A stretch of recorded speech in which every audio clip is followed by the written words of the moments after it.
What's up, everybody?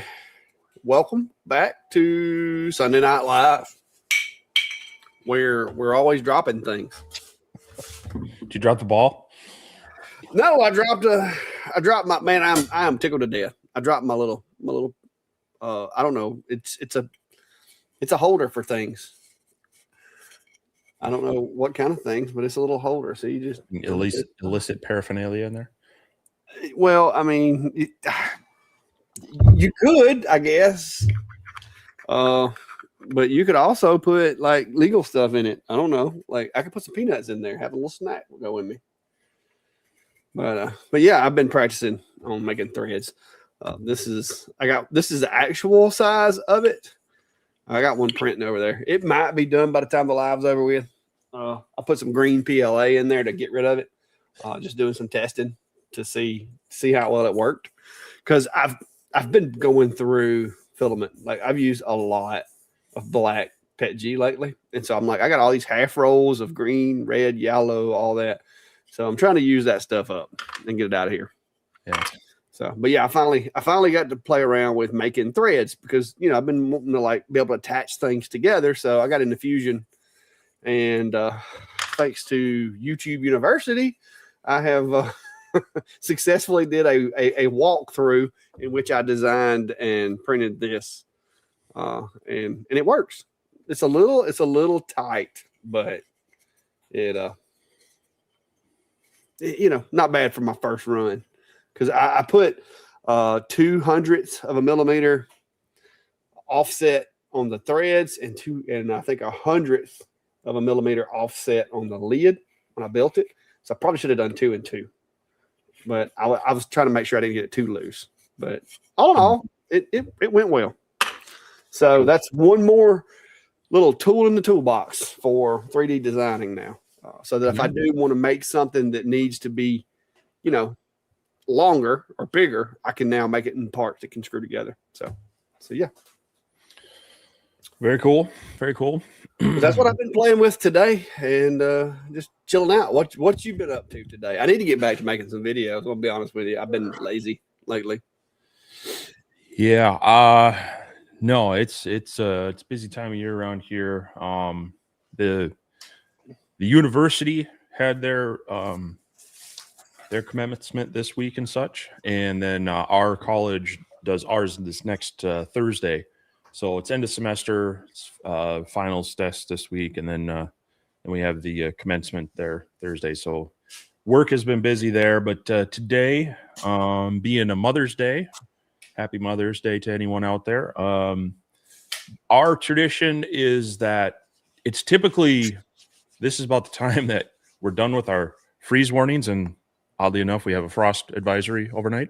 But what my wife likes for us to do is, she doesn't like flowers in a vase that are just going to die. She likes to add flowers and plants to flower beds in the yard and all that. So generally we go out and do some shopping. She had done some shopping earlier through a couple fundraisers, had some plants, but we needed to expand a flower bed. And so we did that. Trip to Home Depot to pick up some supplies. And so we got some of those pavers that edgers and such, and I was tapping some down with a nice rubber mallet and decided to put my thumb in between the mallet and the brick. So I got a nice little. No, a rubber mallet, even though it's rubber, it still hurts. It does, and so yeah, it's a little throbbing. I don't quite have full function of my opposable thumb, and it's a little. Oh, it's showing up there. It's a little discoloration there. A little purple there. It's not as bad as I thought it was. I figured I was going to have a big old, my nail would be all purple and whatnot. But So I'm kind of paying for that, but we got it done. And of course, being here in the Minnesota River Valley, formed by glaciers, you dig down. It's kind of it's roulette. You could go down 12 inches and not hit anything but dirt and a little bit of clay. You could go down 2 inches and hit a boulder. And so it's a mixture of sedimentary rock and granite and other things that the glaciers brought down. And of course, we had to extract a couple of very large rocks in the process of doing that. One of them, we had to kind of change plans because that rock was, every time we kept digging it out, it's like the or the ice, you see the tip, it's massive. Day, working in the yard and smashing my thumb and whatnot. But that's cool. Late last night, finish up the edit after doing some testing on the Laser Pecker LX2 laser, and so launched that video this morning. That's working with the 20 watt, the 40 watt, and the 2 watt IR module and an enclosed laser, and works. It works well in their Laser Pecker Design Studio with all the features. The one feature I didn't test is it does have kind of a 3D mapping where, similar to the X-Tool S1 and some of those others where it'll do a grid and take focus points. I didn't get a chance to test that out, but tried to do as much of the other stuff. And then it was, of course, already too long of a video because, sometimes you just get to talk. Yeah. Whatnot. But so that's out there. And you can check that out. Definitely, if you get a chance, hit the play button on that one, hit the like button, leave me a comment, just help that video out a little bit. And if you're interested in an enclosed multifunction laser that has some decent features, maybe check it out. I would put it in the same class, kind of between the X-Tool S1 and the Alien Cell laser. Kind of has a mixture between the two features. Definitely doesn't have the size of the Alien Cell, but it has both a camera and like the point. What do they call it? Point to, I don't know. Everybody calls it something, but you use the crosshairs, hit the button, and it maps out the. It says you called it the point to shape, I think. Point to shape. There you go. Yeah, I had to remind myself what they were calling it. Good thing I watched your video, or we'd have fumbled that one. Yeah. So yeah, it adds those features to it and such. It is Lightburn compatible, but what I found was I couldn't get the camera to register, and I think that might be similar to some of the other lasers where they're sharing the USB cable and it's like network addressable. Lightburn's actually working on that integration in the next version. It's out in the release candidate if you want to check out beta. I don't know if that'll work with this one. And then it does have a smart air assist that has like 4 different levels to it, which works very well within their software. I had to operate that manually within Lightburn. It wasn't turning it on. I think it's because of the different settings you can put it to. So other than that, everything worked in Lightburn, so that's good. So yeah, check it out. Well, I got an email offering that machine yesterday or day before yesterday. So I won't know if I wanted to try it out. So I was waiting to see how your review went and see if I wanted to reply to that email or not. So yeah, I may try it out. Like I said, I got some other things in the works, but I may give it a go. See how it works. Yeah, so I mean, it's a decent laser for someone looking for a fully enclosed one that and their software works pretty well with it. And it even works wirelessly with their software. So definitely something to take a look at. But if you need something bigger, they do have a conveyor. But like the Alien Cell has like a wider bed and a little deeper bed. So there's some trade-offs there. But yeah, and then.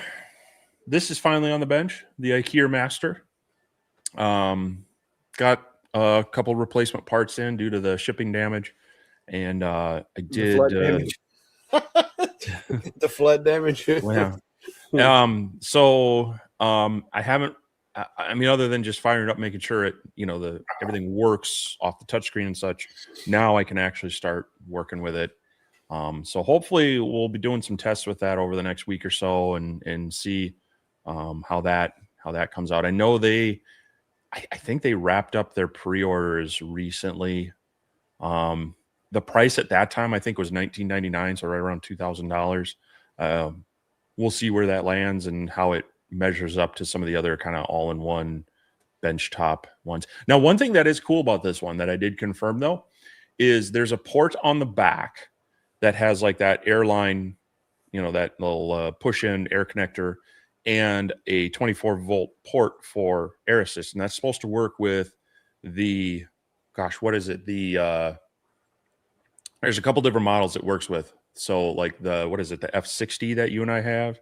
Yeah, I think the F60 is the one that came with the 70 watt, I think it is. Yeah, and then they have like the F80, which is like a newer style that looks similar to the one that was like with the Craft. So they have kind of planned for a kind of an easy upgrade to air assist. So that's nice to see that they're paying attention to what some of the other lasers are looking at. Hopefully I'll be able to test it out. But yeah, I'll be jumping in on that soon. And but also, it's spring/summer and honeydew list and summer list is going to hit. So yeah, it's about time you get hit with that. Well, like I say, it was in the 60s today, and we do have a frost advisory overnight yet again. It's getting a little old, but I also know that it's just going to kind of move into being hot and the bugs are going to come out, and then I'm just going to be unhappy about that. Yeah. So trying to scroll through the comments here, but yeah, it's I've actually been able to I've gotten 2 jalapeno peppers so far that I've got to snack home from the garden. I've got tomatoes out there that aren't quite ready yet, and I've got some squash, beans, and I haven't got any cucumbers yet or okra, but everything's I got baby produce at this point. Actually, one of the upcoming projects, it may be a mixture of that.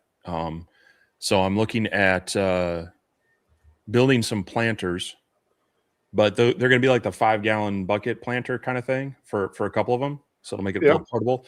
But then my wife and I were talking about some other things with our back patio, and I may tackle a little bit larger planter with a trellis kind of thing, whatnot. So yeah, I'm telling you, if I know you don't have a very big space, but like you get some little small planter boxes or some even 5-gallon buckets with a few holes in the bottom so that the water can drain out. You don't want to put plants in there and not put holes in the bottom because it'll float them out. Yep. But man, you can. When we first started, we did a lot of like bucket gardening to where we would put like a squash plant in a bucket, a tomato plant in a bucket, and that way you can move them if you needed to. Right. Well, and it's twofold. I mean, I just mentioned the flipping glacial till I had to remove out of the yard for these flower beds. And also we have a pretty healthy rabbit population around here, and they like to chew on plants. And so if I can elevate them, we will. And like you say, I could just do the raised beds that are stationary, but I figure, hey, if I can move them around a little bit, it gives us a little flexibility. So yeah, that might, and of course I'm not gonna be able to leave it at just that. I'm probably gonna have to customize them with either some CNC routing or some laser, additions. So yep, no doubt. But yeah, it's been pretty cool around here. Somebody's asking, did Professor Mills teach you design? No, I don't know. You haven't messed with Fusion in a while, have you? Brian Smith there, buddy. Do I? That's Brian Smith. That's just somebody. I know he's been gone some of the recent things. Hey, he moves back to the wonderful state of Minnesota. Stepped away for a while there. Yeah, no, that was all clack. But no, it wasn't his videos. He has some videos in Tinkercad and stuff, but the Fusion stuff, I haven't seen any videos. No, I'm not the one to teach you Fusion. And I saw a comment pop up. Oh, go ahead. This one's like right after that one. E.I. Gregor is asking, have you guys found a source for replacement Galvo lens cover for CO2 and fiber machines? I have Cloud Ray brand machines with multiple lenses. They only give me one lens cover for each machine. Yeah, we have the same problem where they send you whether it's the lens cover or the back cap.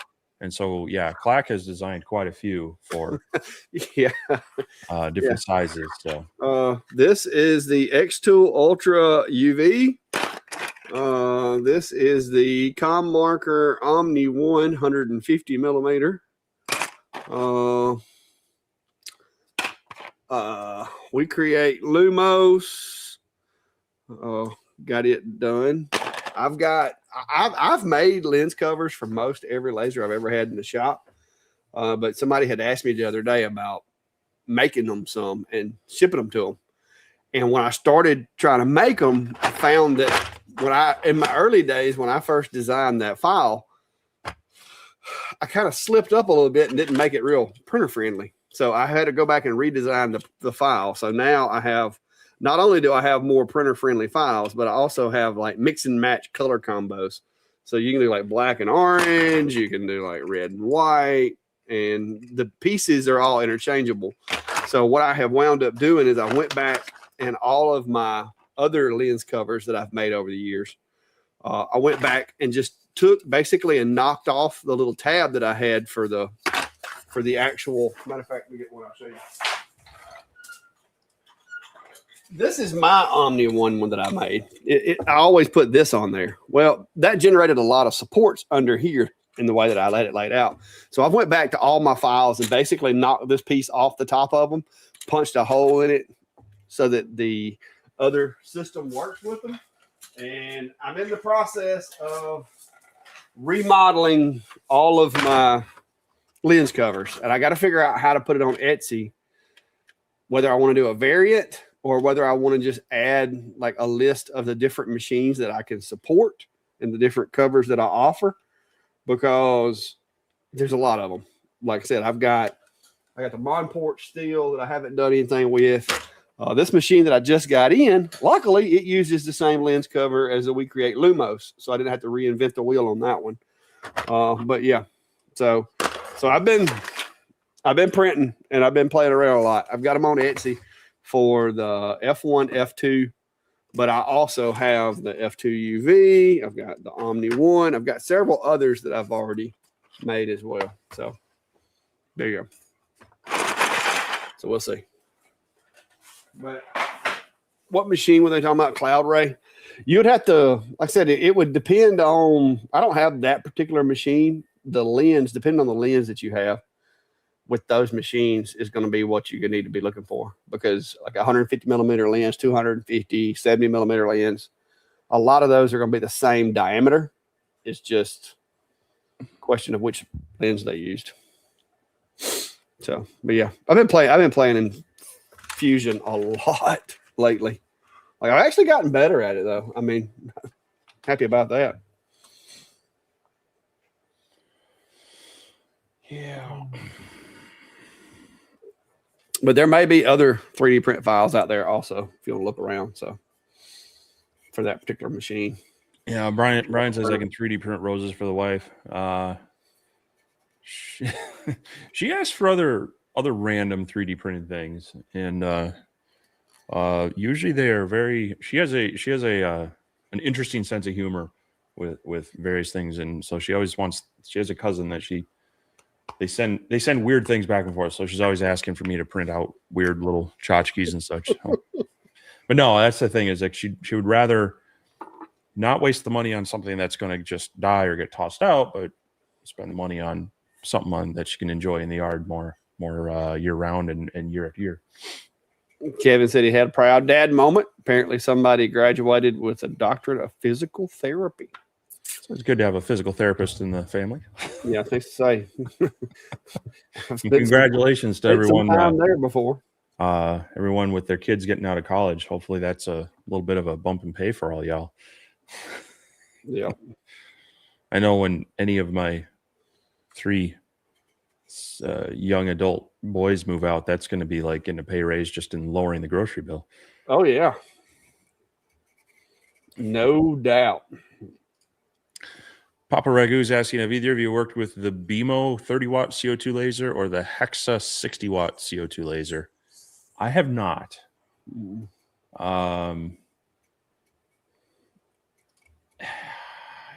I've heard of it, but I haven't taken much of a look at it, so I really couldn't give much of an impression on it.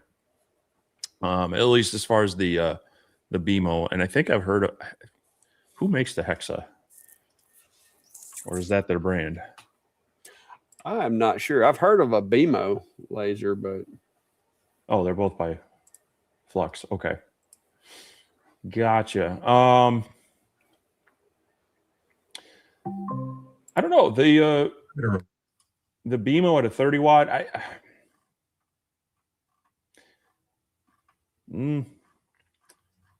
guess if you're just looking to do some small acrylic stuff, that might work out well. But I would be a little concerned that a 30 watt laser, your typical like K40 and some of those others, they use like a 40 watt beam or a 40 watt tube. One thing that you want to consider is aftermarket support. If the company no longer starts, continues supporting parts for your laser, it's nice when you have something that's more standard and you can get, something from Cloud Ray or SPT or whatnot and drop in your laser. So be one thing to be considered on some of these smaller CO2 lasers, because a lot of them are moving towards 40 or even 50 as being their kind of entry level lasers. well, I think I've already answered this one there, D Wolf. But yeah, lens covers came out well so far. I've shipped out a few of them, got a couple more of them going out. So it's working. But I just went down a rabbit hole printing different colors and just testing the files, and I got extras. Sleepy Hollow Woodworks is saying, was asked this week about engraving a whiskey bottle. Is it remotely feasible on a CO2? And yes, CO2s can engrave a whiskey bottle. Depending on which machine you have, a CO2 may work better than a UV, because if it's not a flat surface, sometimes UVs can struggle with, like if it's a whiskey bottle that's, some of them are rounded where they fit down in your boot or whatever. So if it's got like a concave or convex roundness to it, a UV is sometimes not going to be as effective as a CO2 would, because the CO2, the beam's a little more forgiving with being out of focus than a UV from my experience.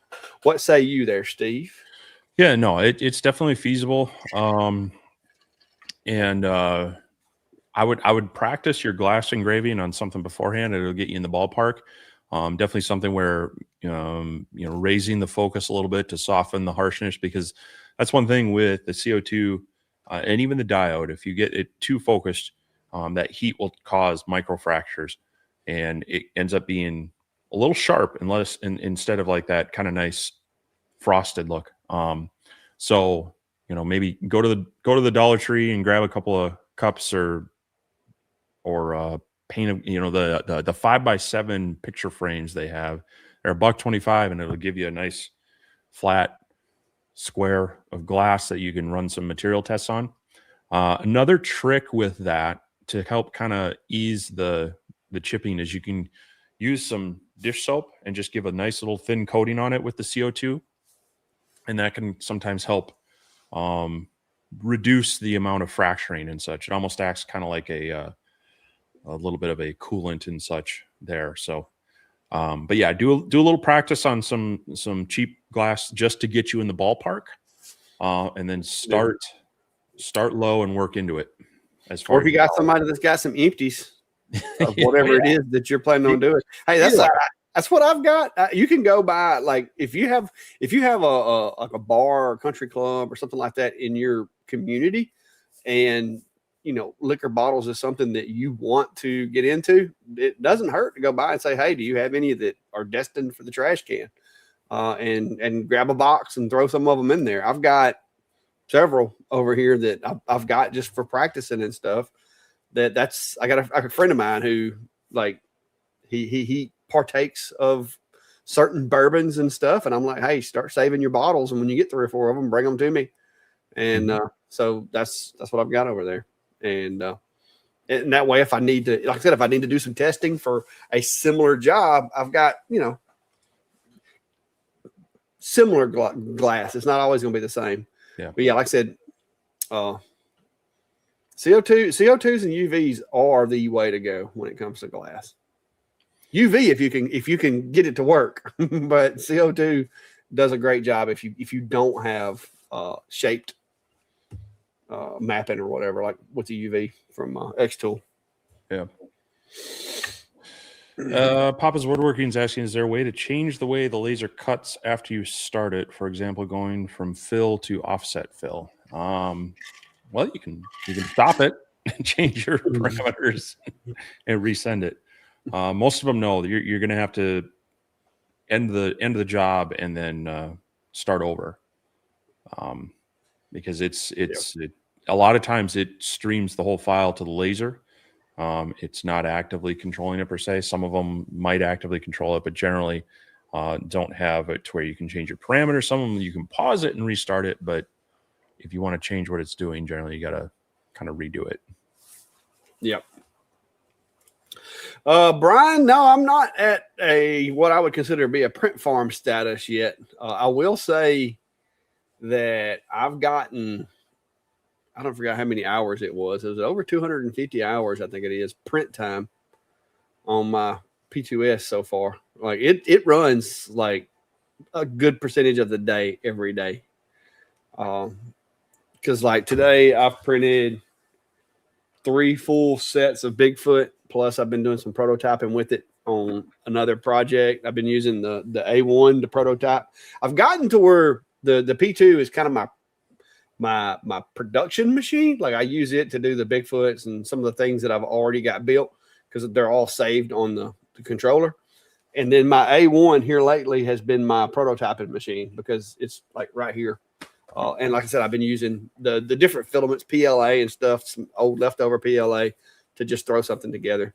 Like today, let's see here. Yesterday, my daughter's friend wanted to use the screen printer. And so we got it out. I engraved, did some testing, engraved a screen for her. And they did some screen printing with it yesterday. And it worked pretty well, but I found that the bed size of the alien cell actually accommodates the screen print better than the S1 did. Like you don't have to turn it sideways. Like you can set it in there the way it's supposed to be. So with a little bit of 3D printing, well, a good bit of 3D printing,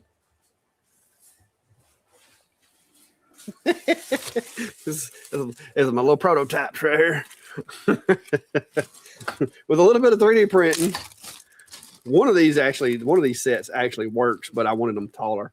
I've come up with these little jiglets here that you take the blade bed, take the blades out, and this snaps down in the holes where the blades go and creates like a shoulder to use to put a jig panel or whatever in there. In this case, I'm using the screens. And then I developed, where's my other one?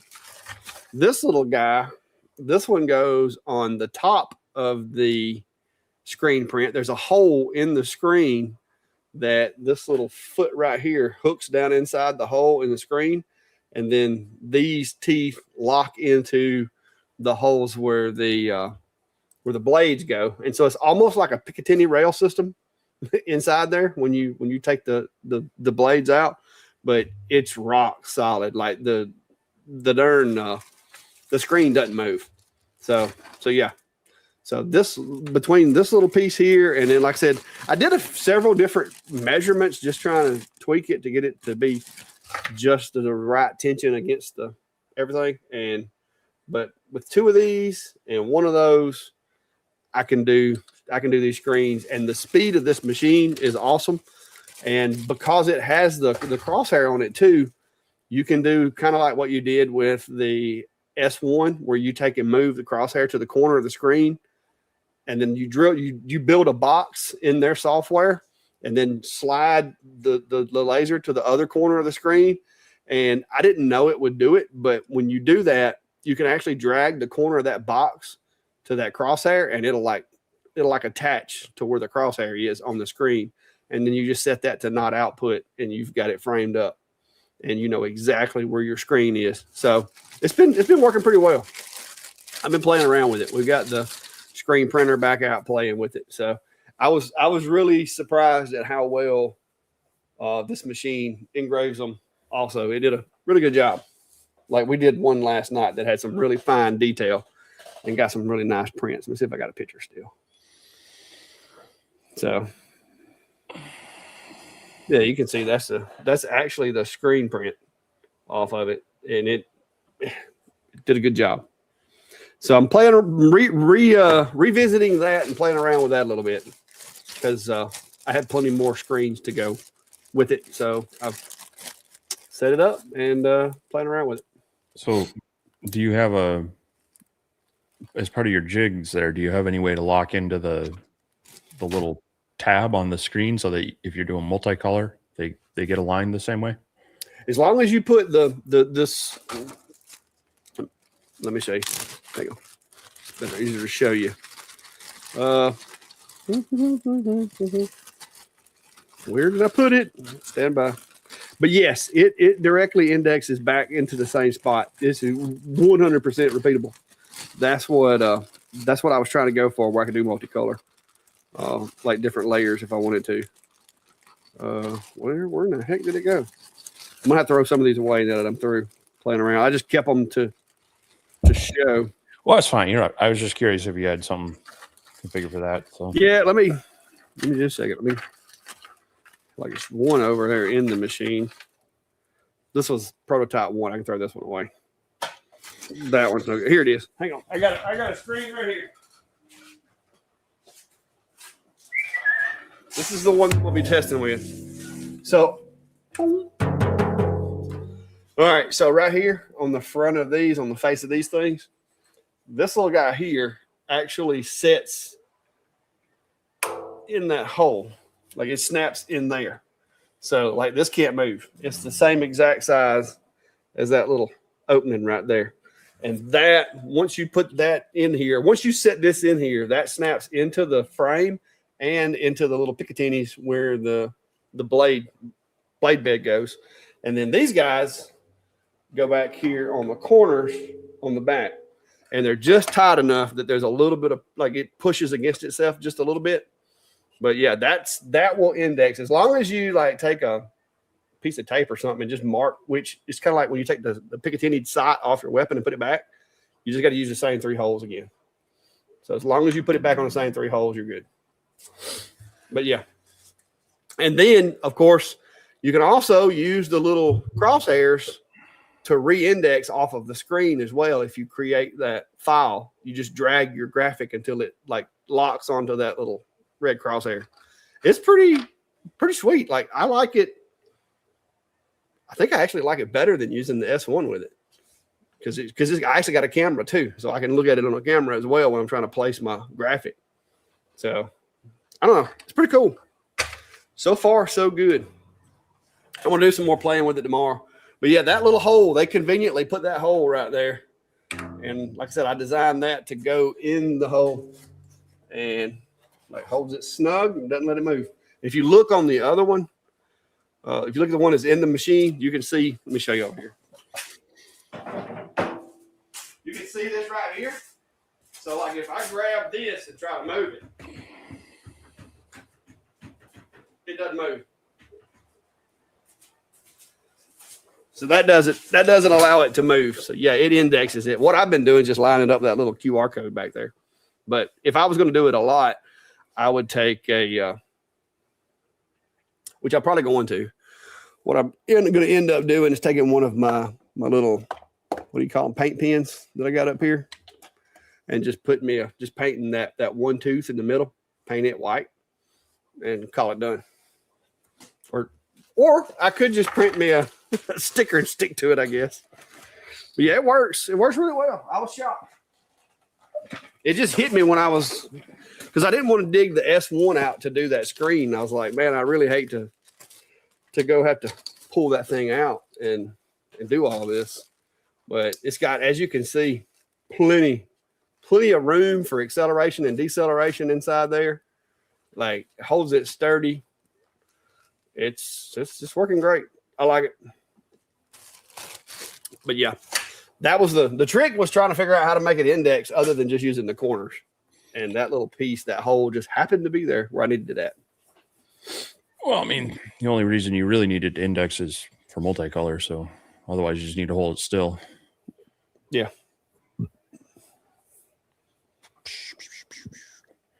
Let's see.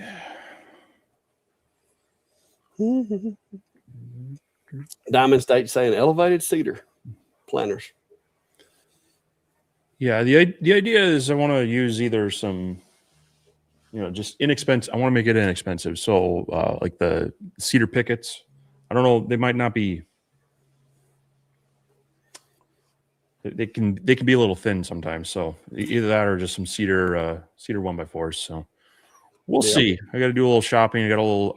The other thing is, since one of them I do want to use for cherry tomatoes. You don't want to use just any plastic barrel because some of them they heat up and they'll leach some of their chemicals into the soil. So they actually make food grade barrels or Tractor Supply. Well, Home Depot had them for like $5. We were there today, so I try not to go to Tractor Supply here because it's usually. Well, that's where we have to go. That's where I get my honey buckets from because they get the food grade ones. So yeah, I picked one of those up today, and I'll measure off that and be able to figure out based off of whether it's pickets or like 1x4s, a fairly inexpensive, hopefully a fairly inexpensive and quick build. So Joseph's asking, is that a new machine behind you? And yes, that is a new machine. That is it right there. It is a 40-watt blue, 60-watt MOPA made by G-Wiki. I don't know. Anyway, it's a weird name, but it I don't know that.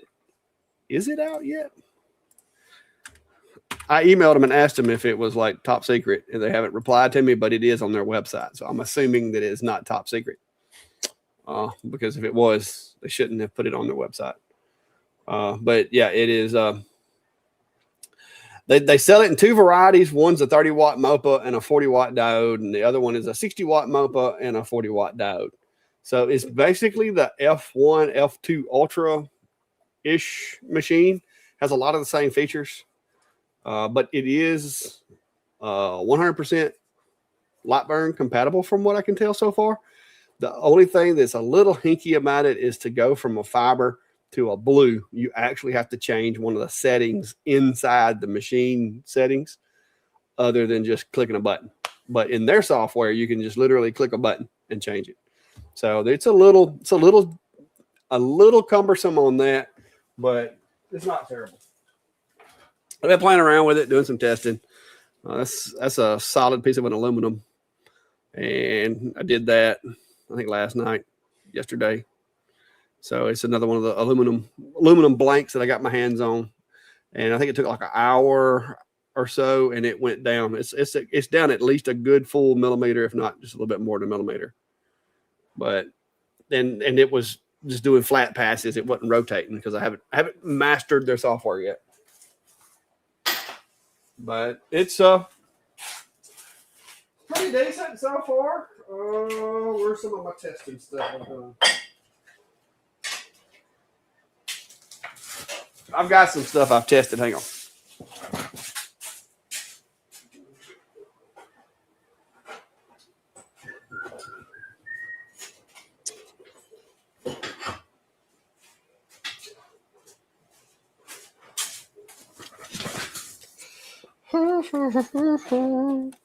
So I've been playing around with some cards, a little bit of a Venom Spider-Man thing there. This is some of the stuff they sent with it. Now, I haven't been able to pull off this kind of clarity yet, but this is some of the little test blanks they sent. So we'll see. It's still early right now, but so far it's not terrible. I have definitely had far worse machines in my shop. It actually has a handle on the back of it and a handle on the power supply, which I thought was kind of unique. But it is still kind of heavy. It's not really something I would be toting around everywhere, but you could take it somewhere if you wanted to.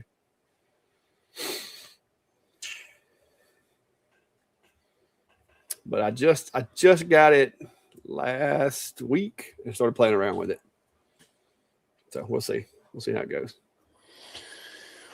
Well, here's one. Maybe you can answer a couple of questions. Is there a big difference between 60 to 100 watt MOPA?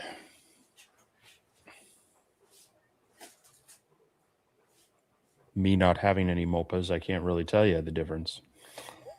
And Clack walked off. Not sure what you're asking. If you had to pick UV or UV mate, maybe a little clarification on what you're asking there.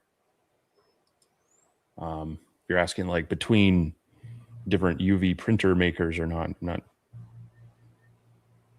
100% sure what you're asking on that one.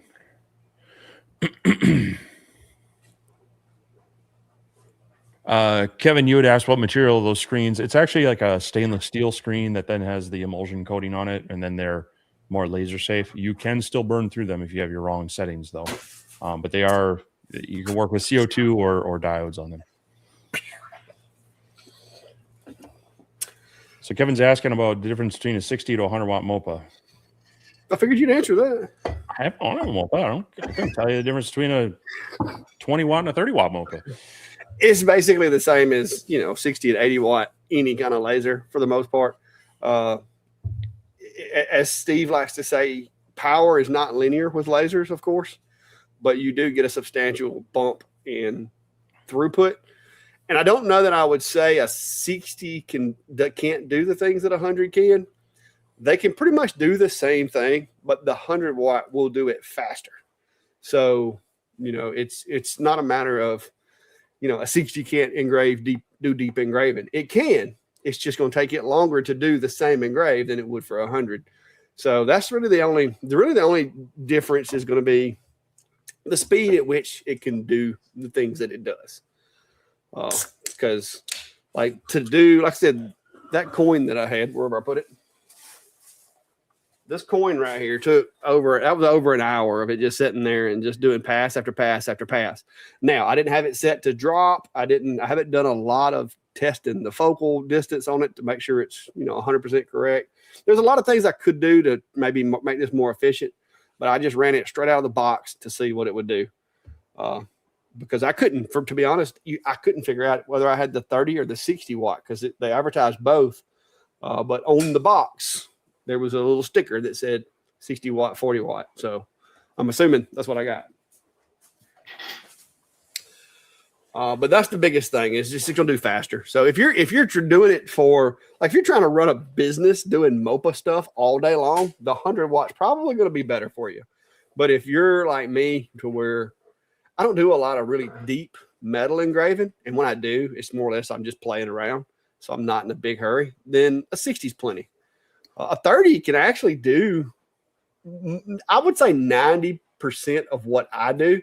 A 30 watt would have been fine because I use the lasers a lot of times for anodized materials, plastics, and stuff like that. The plastics, although a fiber can't do some of the stuff that a UV can with plastics as far as the colors and stuff, it works really well with like especially black acrylic, black plastics and stuff like that. It can mark them really, really fast without melting them, but you can't do a whole lot or it'll turn into a melted mess with any kind of fiber, whether it's a MOPA or otherwise. But yeah, Steve, maybe we can get you a MOPA. Yeah, we'll see. I don't know how you avoided getting one, to be honest with you. I've wound up with this is third, fourth. Oh. No, this is only my third one. This is only my third MOPA. So I think the second part of his question for clarification is that if you had to choose for market products, would you choose UV or UV make? I'm guessing. It really kind of depends on what you're doing. If you're wanting to print on in color, a UV printer like the UV make is going to be the way to go. However, there are caveats to that. It doesn't necessarily print on everything. Some things require a promoter, and some things it just absolutely won't stick to, like silicone and such. UV laser will mark, but of course it's only going to be kind of in a color or a tone, depending on the material. But the other thing being the UV printing is, even though it's cured, it's not considered necessarily like food safe. Whereas, your UV markings on things, depending on the material, would still be food safe. So there's some things to consider there. Also, just the complexity and the cost. The UV printing, it's not something you're going to set aside and pull out when you need it. It needs to be used. The inks expire. The print heads do go bad over time. They wear out. I mean, the same is true with a UV laser. Eventually, your source and whatnot will need replacing. But the UV laser is more of something you can set aside and use it as you need it, without having to worry about ink going bad, ink clogging up lines, print head getting clogged, and such. And for smaller items, the UV laser is going to be much faster to crank out an engraving than the UV printer necessarily is going to be at printing. Did I cover? Did I miss anything? The only other thing that you didn't really touch on that I want to make sure people understand is when you're looking at laser as opposed to the UV printer, lasers don't have consumables per se like the UV printer does. The UV printer is gonna require ink. It's gonna require paper to do the stuff to do the stickers. It's gonna require the cleaning cartridge. So it's gonna have a lot more continued cost after the purchase. Of course, everything wears out, everything breaks. There's always that. But as far as the more you print with the UV printer, the more consumables you're going to have. With a UV laser, unless you're using some kind of filtration system, you really don't have consumables from that aspect, like from everyday use type stuff. That would be the only big thing that I would think somebody would need to consider if they're just getting started and the business, like you said, because with the UV too, the less you use it, the ratio of profit to consumables is gonna get swayed more towards the cost of consumables. Now, if you're using it constantly, you kind of help level that out. But yeah, it's a UV laser is going to be a lot more forgiving and a lot less continued investment, in my opinion.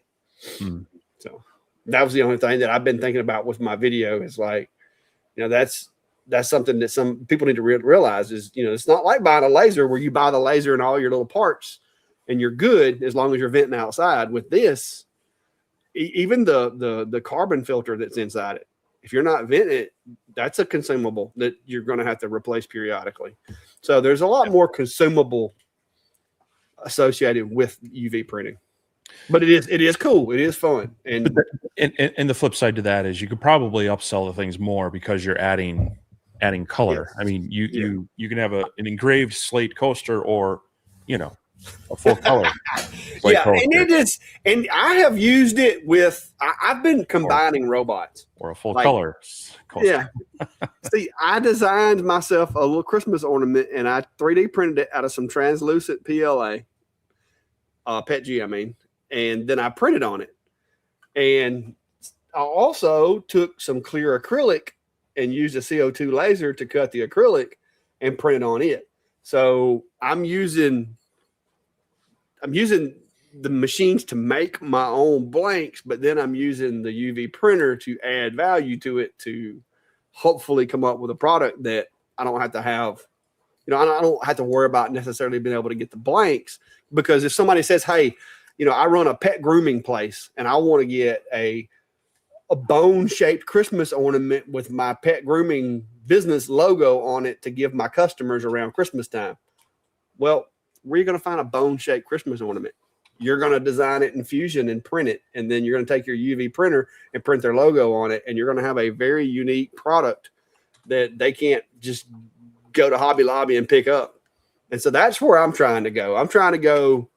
Like here lately, I've been hit hard with the baseball, softball, all-stars stuff. I've been hit hard with graduations. I've been hit hard with nurse pennants. I've been like all of the things that I do throughout the year. This past month, I've got hit hard. Like I've done more retail than I have anything online this month, which is a little unusual. Usually, I don't get hit this hard, with my physical item sales around here this time of year. But this year has been, I don't know if I've just words gotten around or what it is, but I've been doing a lot of jobs. to the point to where it's interfering with my YouTubing. I'm gonna be honest with you. So I got to get back after it. Oh, let me show you my other product that come up with.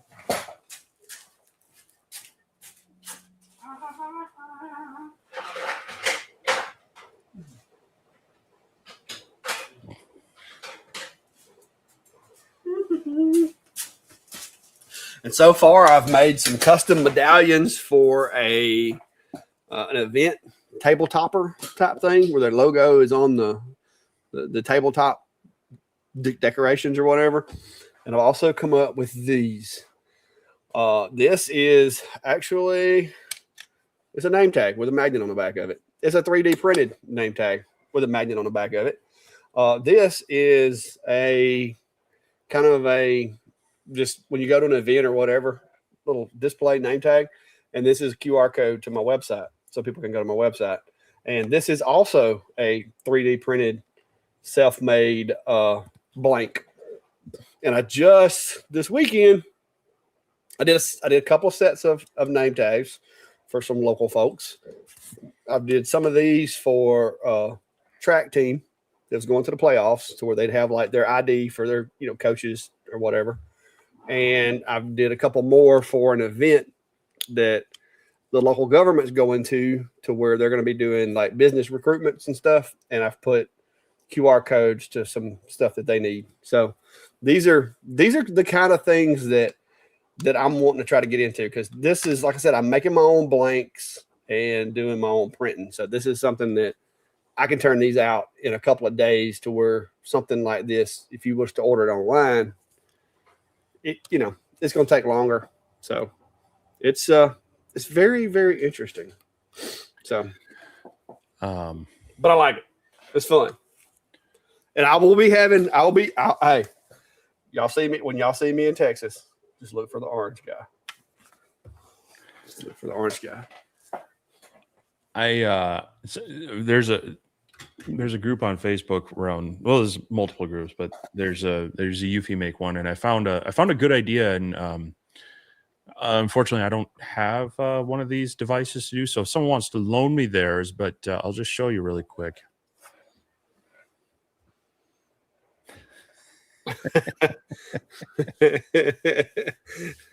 No, that's pretty creative right there. Yeah, it's a MacBook. With, that's creative. Watch holding the glowing. Hey, you can do your phone that way. My thumb? Your phone. This thing. I already did it doesn't have the Apple thing on it though. Yeah. Oh, my other one has a Cloud Shack sticker here, but I haven't done this one yet. I at least wanted to get a little bit like age on it before I went to printing on it. But there are some people who sell keyboard blanks that don't have any of the. They send you the file that has like all the keys that you print, like the labels of the keys with it, but then you bring in your image, you align it, and then you UV print the keyboard with. Oh, that would be cool.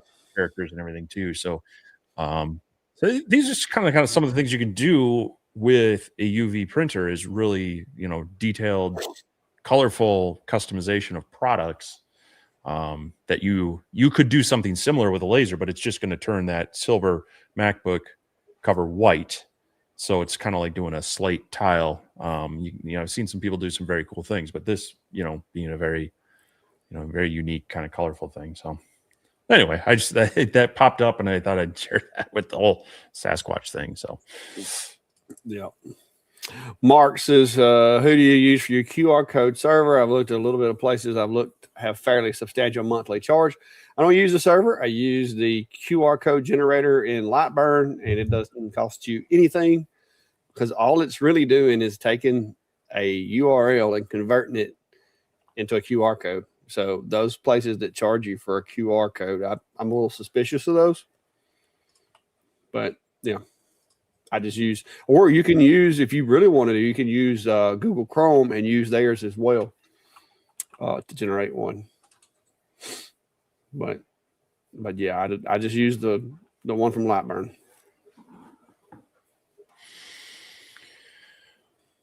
Yeah. Let's see here. Oh, look at that hair. Mike Thompson said, made the plunge, got a Shapoko 5.1 Pro 4x4 used from Marketplace. A 5.1 used? Wow, that was somebody fell out of love quick. My VFD doesn't have a speed control on it, and I've tried to turn the spindle on, and it says turn up RPMs to 10,000.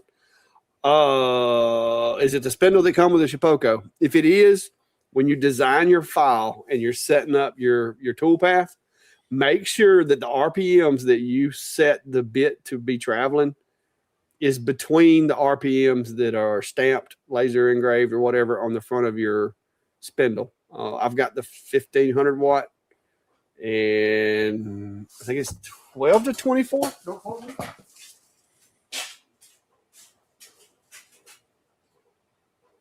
I can't read it from over there, but I think mine bottoms out at like 12,000 and goes up to 24,000. I can't see it with it all the way back in the back. But if you do not have it set in that range, the spindle ain't gonna do nothing, and you're gonna break a bit. Ask me how I know. How do you know? Because I broke a bit. Because I had to. Because when we use these Jimitsu machines, it doesn't matter because you got a router. You know what I mean? So you just leave it at 10,000 RPMs. Well, if you don't change that to meet the criteria for my spindle over here, it doesn't do anything. If the RPMs that you have in that file do not match its capability, it just does nothing. And you'll realize it when it goes over and it hits the X and Y, and then it goes out to go do its job. If you don't hear that spindle spin up in the first few seconds, you better be hitting that red button because it's going to snap a bit. But yeah. But yeah, it's a mess. Yeah. Yep. And you also want to put that if your controller doesn't have it built in somehow, you want to add the delay to allow it to come up to speed. Yeah, typically I don't have that problem with my Shapoko because it does have a little bit of a pause built into the Carbide Create. But if I'm running something with another program, then yeah, because it'll be like zip. Yeah. So especially some of the like if you've put a spindle on a GRBL based one, usually you got to put in the pause, so many seconds to allow that VFT and that spindle to come up to speed. Otherwise, you'll also probably break a bit because it won't be moving very much, if at all. Yeah. But look on the front of your, like I said, look on the front of your spindle, and it'll tell you. I'm going to say it's 12 to 24, though. I'm trying to look online and see what they say. It says 8K to 24. Okay. So, but yeah.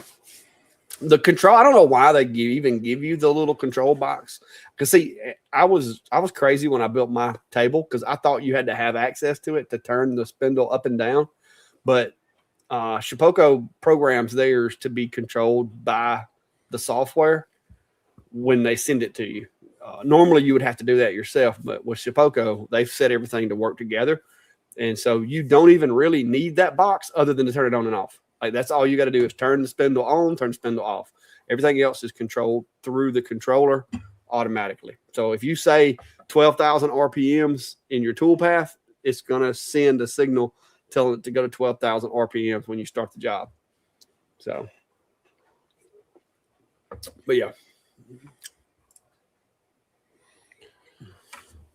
Cool. Well, we're halfway through, and I think we've got caught up. That's a bit of a stretch. I thought I might could read it. 48 power zoom ain't enough.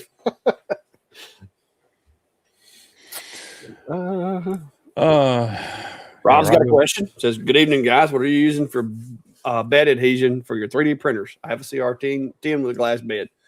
I don't use anything. Yeah, no, I use the PEI plates now. I've tried glass beds in the past, some that had like the texture on them, some that were straight. Mixed results on it. And when I had some issues, I was just using like the glue stick. I've heard some people use like hairspray and other things, but the glue stick was easily washed off. And I had them available, although over time they kind of dried out. So, but yeah, the PEI texture plates for mine on between Bamboo, the Flash Forge, as well as the one I just moved upstairs, the Anycubic. Yeah, those all have a similar PEI plate on them. Yeah, this is the PEI plate, and then I've got the smooth plate as well. I use it occasionally. But I really hadn't had any problems with this one. I mean, with Pet G, it sticks to this, even the smooth plate. They do say that with like the engineering plate, you need to have the glue or whatever. But this is, I don't know if you would consider this engineering. It just says PLA, ABS, and Pet G smooth plate. So, but I do have some tacky plates coming. The cool tacky or something they're calling them now.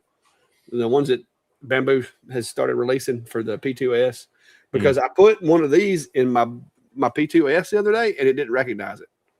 I don't know why. It's the same build plate, 256 by 256. Was it just not in the right spot? It says the code wasn't on there. Oh, like it said, you can't find the code because I'm guessing that one actually scans for QR code. I had put one in and I didn't realize I hadn't pushed it back all the way, so it went to do the cleaning and it's like, oh, plate not detected. I'm like, what are you talking about? I was like, oh, yeah. I was off by an eighth inch or so. But no, it legitimately said QR code for your build plate has not been detected. And I had to like select what kind of build plate it was and everything and send it. And I'm like, well, that's kind of frustrating because like you had two options: fix it or ignore and continue. And then you had to tell it what build plate it was. So I was like, let me just get one that goes with the machine. Well, that's the problem with the smart machines is sometimes they get hung up when they can't find the stuff they're looking for. Yeah, because what the problem is I'm trying to turn out stuff so fast. I keep trying to get things off when they're still hot and they're sticking. And so I was just going to get me another build plate to where I could just like take the build plate, put another one in and hit print again, But when I did that with this build plate, it's like, it doesn't have a QR code. And I was like, seriously? So I had to order filaments. I just threw a couple of build plates in my cart while I was at it. So, Sean there at Klondike says Aquanet extra hold works great on glass. Also works great in the 80s. Yeah, I was going to say Sean secretly got his teas in his hair and stuff. So yeah, going on. He probably had a lot of experience with that back in the day. He looked like David Hasselhoff back in the day. Yeah, I had two older sisters, so the whole if sometimes epoxy resin can have a bit of a VOC to it, but man, you get someone getting a perm. Yeah. That's I'm going to leave the house for a few hours. Oh, there's Paul. Paul done wandered his way in here as well there, sir. How are you? Good to see you, Paul. Rob Fight's asking, is it better to stain, engrave, or engrave then stain? And is there a way to create a tool layer in Alien Space like you can in Lightburn? I guess it's going to depend on what you want for the look. A lot of people will like to have the stain as kind of the root color of the wood, but then they might want to either have the clear wood coming through as a contrast, or you might want to even stain it, use some Oracal or another kind of a mask, burn through that, and then you can even color fill after that.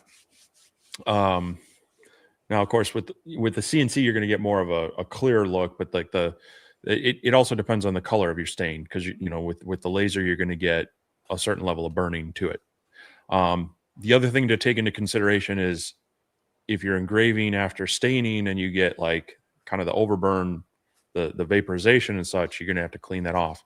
And so if you do that, you might also want to mask it off with a paper backed masking, and then burn through it just to keep it clean. So the issue with staining after engraving is it can sometimes mute the actual engrave, and it doesn't have as much contrast and pop to it. What are your thoughts on that whole?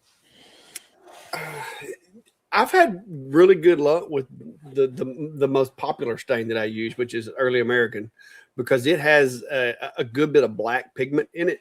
And so when you're putting it on, if there's an engrave and you kind of let it flood fill that engrave and let it sit for a few minutes, Darkens the it up. black pigment kind of collects in those lower areas. And so I get decent contrast with it, but not every stain's like that. If you've got like a maple colored stain, it's not going to have that black pigment.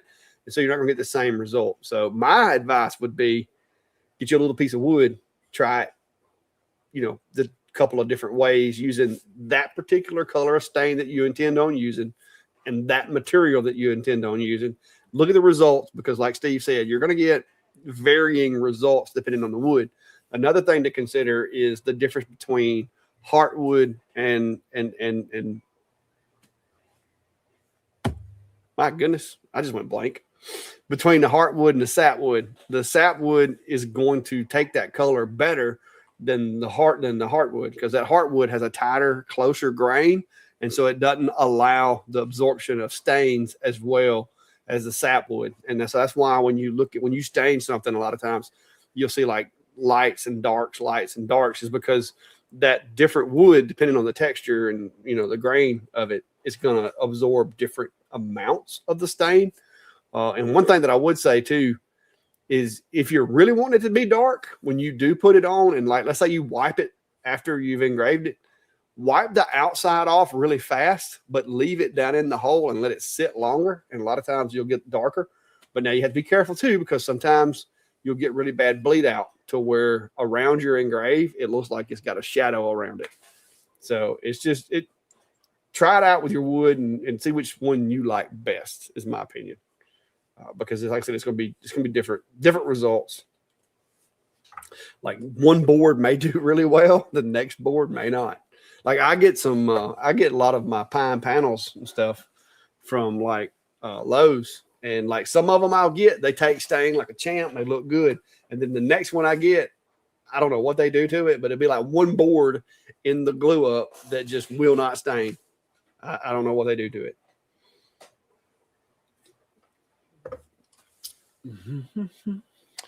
The other part of his question is there a tool layer within the Alien Space software like there is in Lightburn? I don't know that there is, because you've got your color tags for your layers. You can set one up to, I think you can ignore it, but then I think it hides it, right? What is it? In Alien Space software, adding a tool layer. Yeah, you can just put a score in there and tell it to not, before you send the job, just tell it, like you hit the little invisibility button. Because I was doing it today. Right.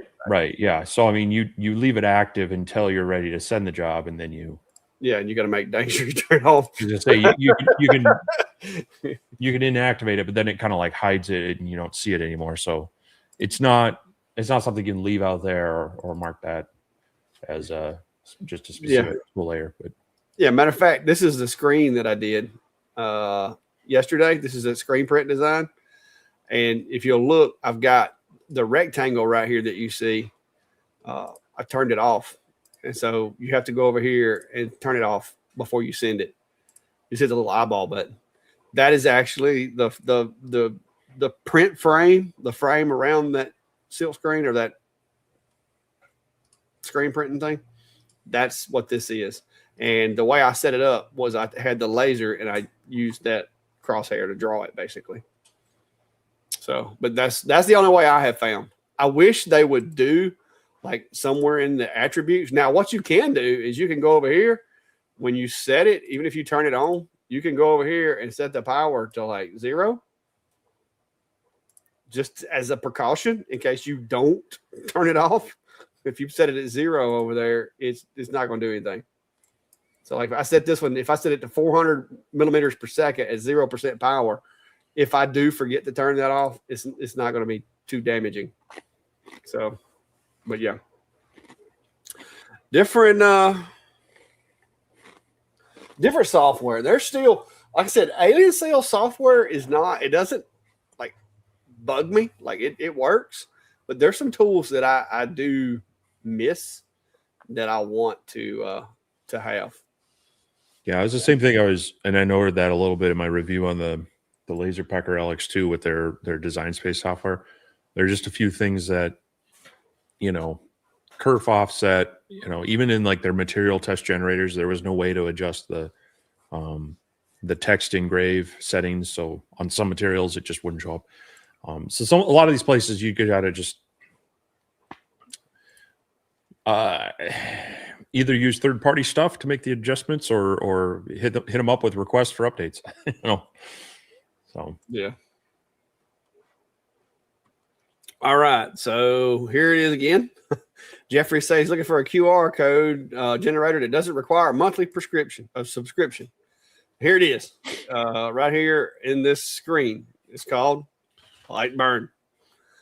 So what you do is they moved it around on me. It's over here under tools now. It used to be, I think it used to be over here, but it's over here under tools. And right here it says create barcode. But once you get this little icon like mouse here, you're just going to create a square. And it's going to ask you which type you want to create. You can do all these different ones.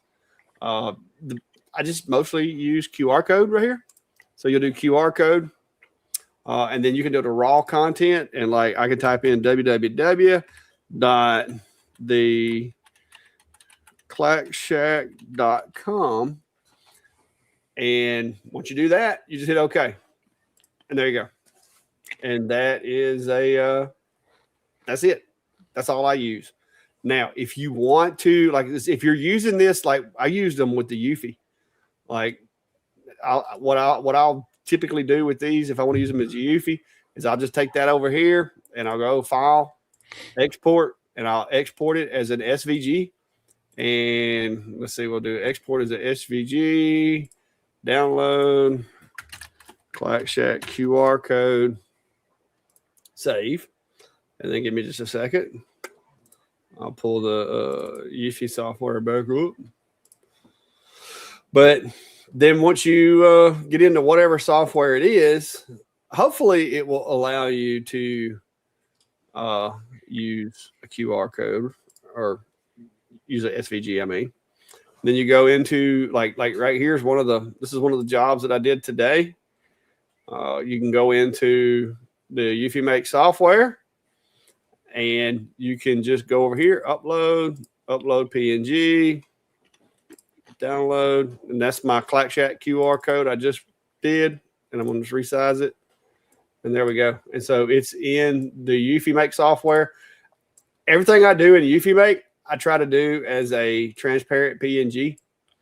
That way, like you can see, this one here doesn't have a background in it, and the reason is because if you're printing on something white and you make it a transparent PNG instead of a white background PNG, you save white ink. So you don't go through as much white ink.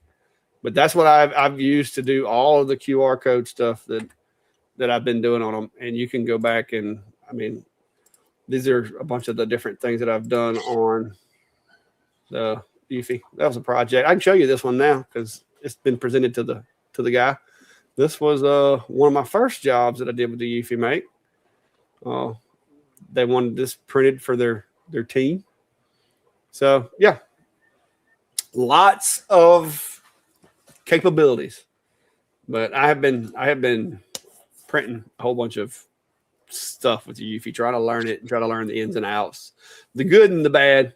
Today, for some reason, my machine likes to print green things at times, and it's so far I've had no color issues, except occasionally it wants to print green things, and I have to clean it, and then it'll go back to printing normal color. And I don't know why it's always like, I guess my magenta is not being administered properly because everything will have a green tint to it. But then I clean it and next print is fine. I had it happen today And it really kind of upset me because I had been printing stickers, one right behind the other, behind the other, behind the other. No problems. I put one of my blanks in there, hit go, and it printed green. I'm like, seriously? Well, and that's a thing too, is that there is a, while it has a self-cleaning mode, there is some stuff where you clean the head. You don't want to clean the actual print head, but there are like things like the scraper and other things, and or running it through a flash, medium flash cycle. Yeah. It's just the nature of applying ink to stuff.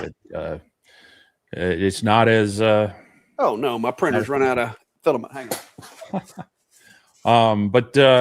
Yeah, speaking of the QR codes, there's also one in Xtool Studio, which will do barcodes and QR codes. So that software is free to use, and then you can then of course export that as an SVG. So if you use it for nothing more than that, there's another tool that you can use, just in case you don't have access to Lightburn.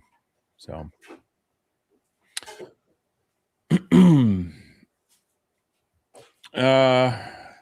Kevin Rich is asking, not to hog your time, but do you have an external inline suction for smoke extractor for each laser? No, I have, and I did a video on this. I have one where I have a couple of ports, and then I have blast gates, and so I will switch from one to the other. It doesn't work as well if both are running and doing a heavy smoke job, but if they're just doing light engravings, I can usually get away with it. If I was to, and part of that's because I have it choked down to a 4-inch coming out of the fan, in between the lasers and the fan.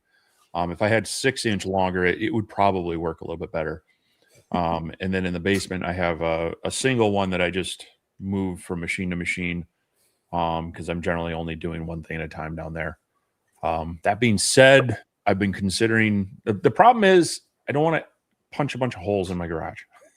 So I have been thinking about possibly on the other wall adding another exhaust port and fan, just so I can run them there as well, or kind of in the other corner of my shop. But it's kind of, you're committing to a 4 to 6 inch hole in your shop, and that brings with it a variety of issues and concerns.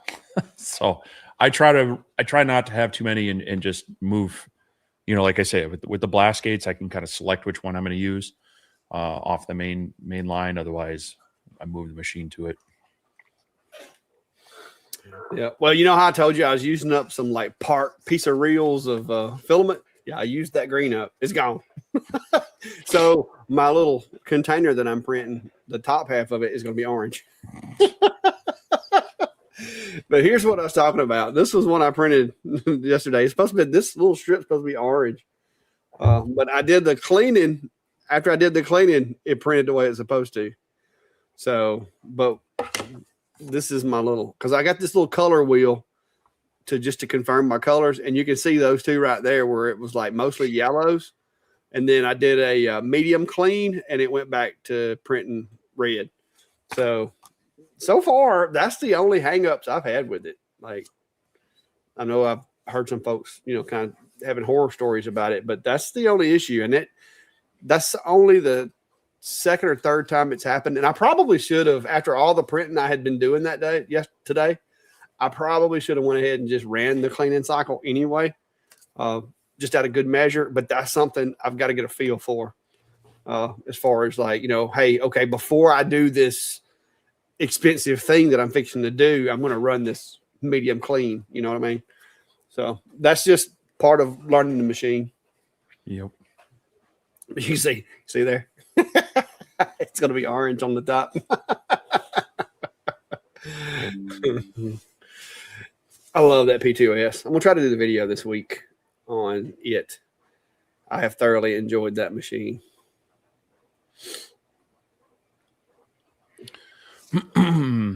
Let's see here.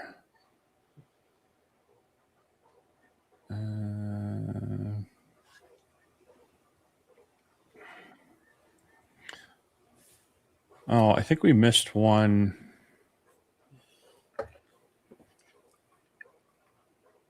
See if we can find it again.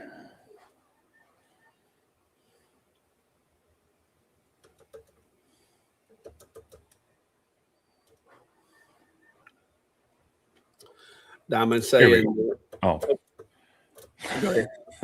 Creative Woodland Wood and Laser Designs. Have an Atom Stack R1 rotary chuck on an Atom Stack A30 Pro. Works great. I take the same chuck and wire cable on my A70 Pro Max. When I try to frame, the rotary turns and X goes up and down vertical. Ideas. X goes up and down. X should go left and right. You talking about the gantry? You talking about the gantry goes up and down?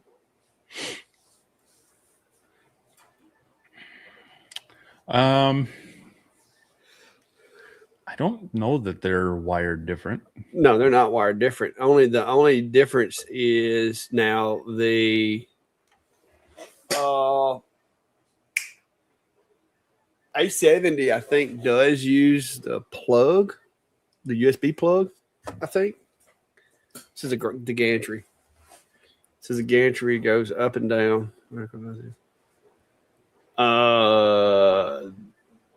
The R1 rotary should plug into the stepper.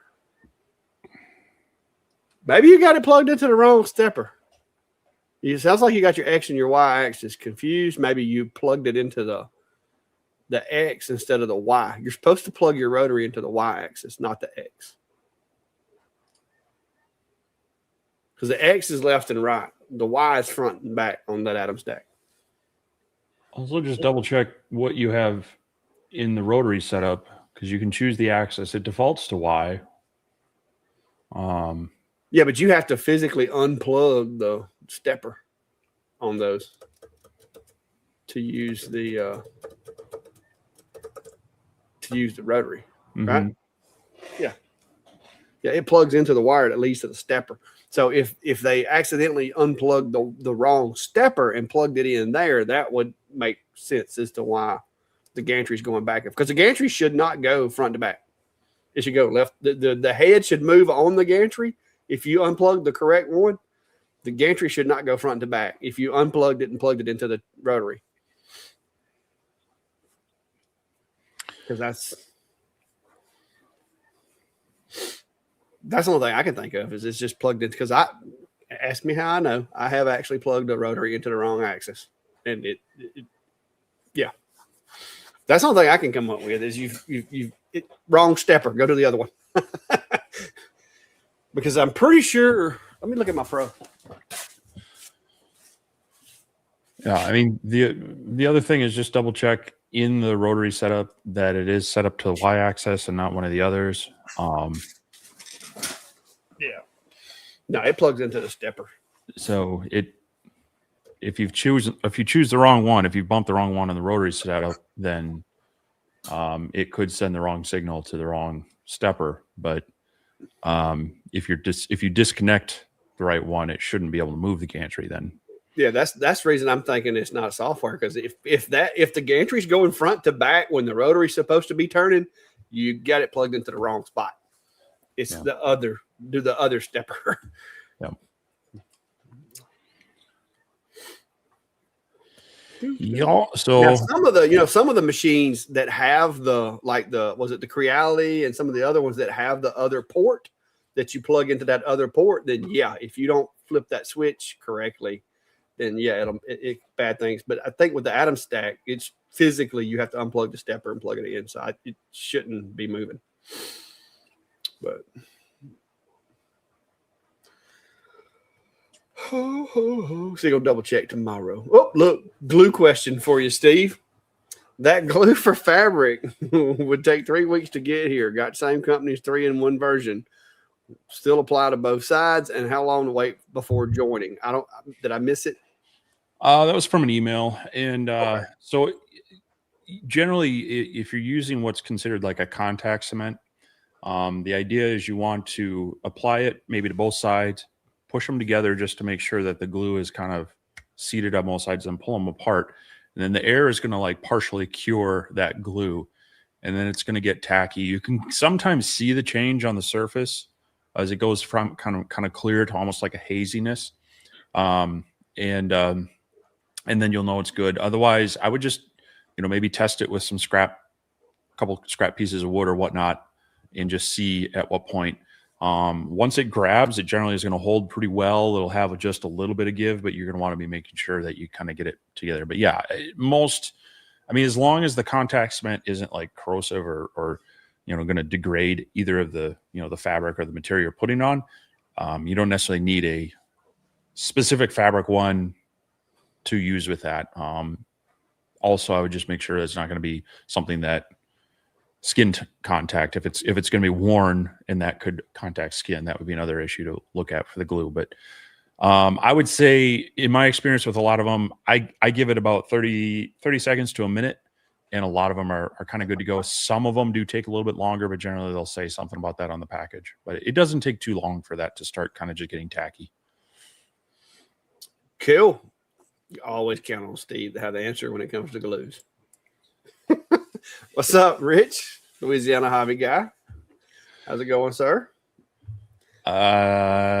He was on vacation. I don't know if he's back or unless he's being impersonated or somebody has broken into his shop and using his computer. I think he was taking a well-deserved. I think it was a cruise that Rich was on. So hope you enjoyed that. And if you're back, I hope everything was good. If you're still on it, I hope you're enjoying it. Cruise, was it? But yeah, always good to see you out here. There's one. On your first, okay, Steve, on your first red and black, did you ever do tumblers? If so, did you use a rotary? Yes. I don't have it because I gave that machine to a friend and I gave him the big rotary. It was a massive, this is like an industrial chuck style rotary.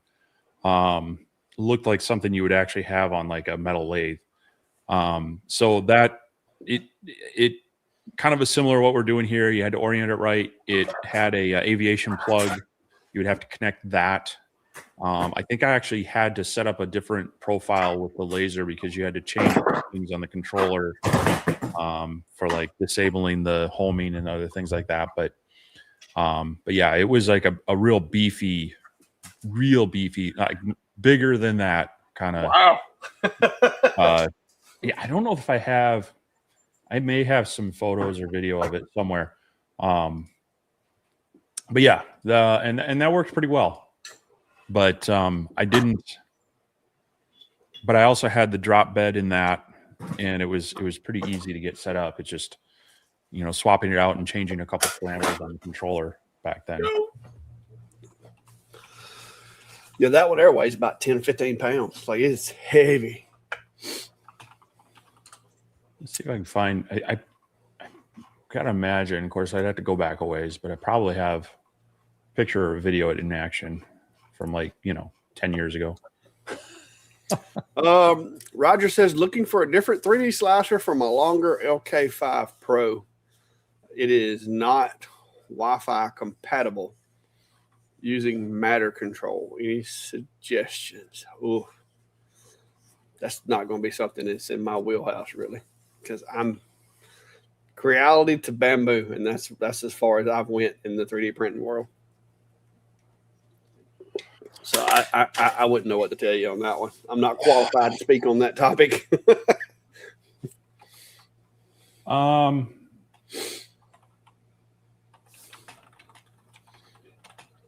It's coming along.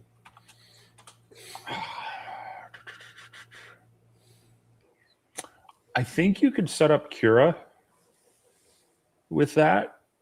I don't know that because it's not Wi-Fi compatible. So you could set it up that way and either export it onto like a TF card and load that into the laser and bring it up in the control panel, or I think you can USB connect to it.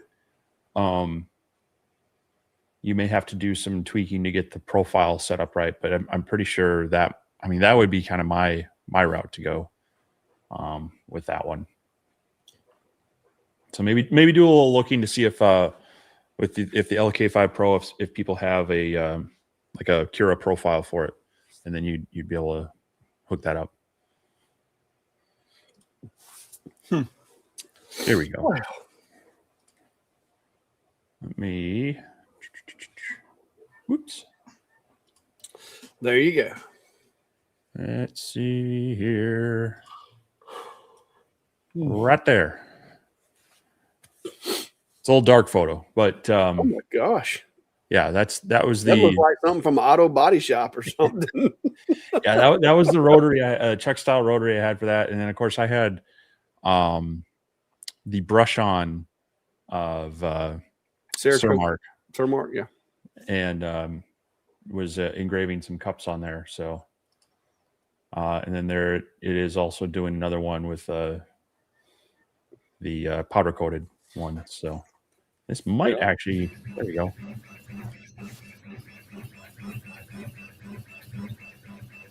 It's like I was doing a second run on it or something, but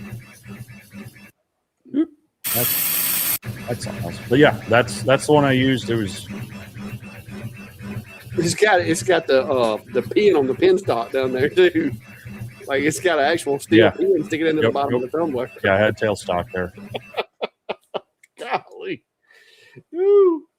Yeah, that's something else.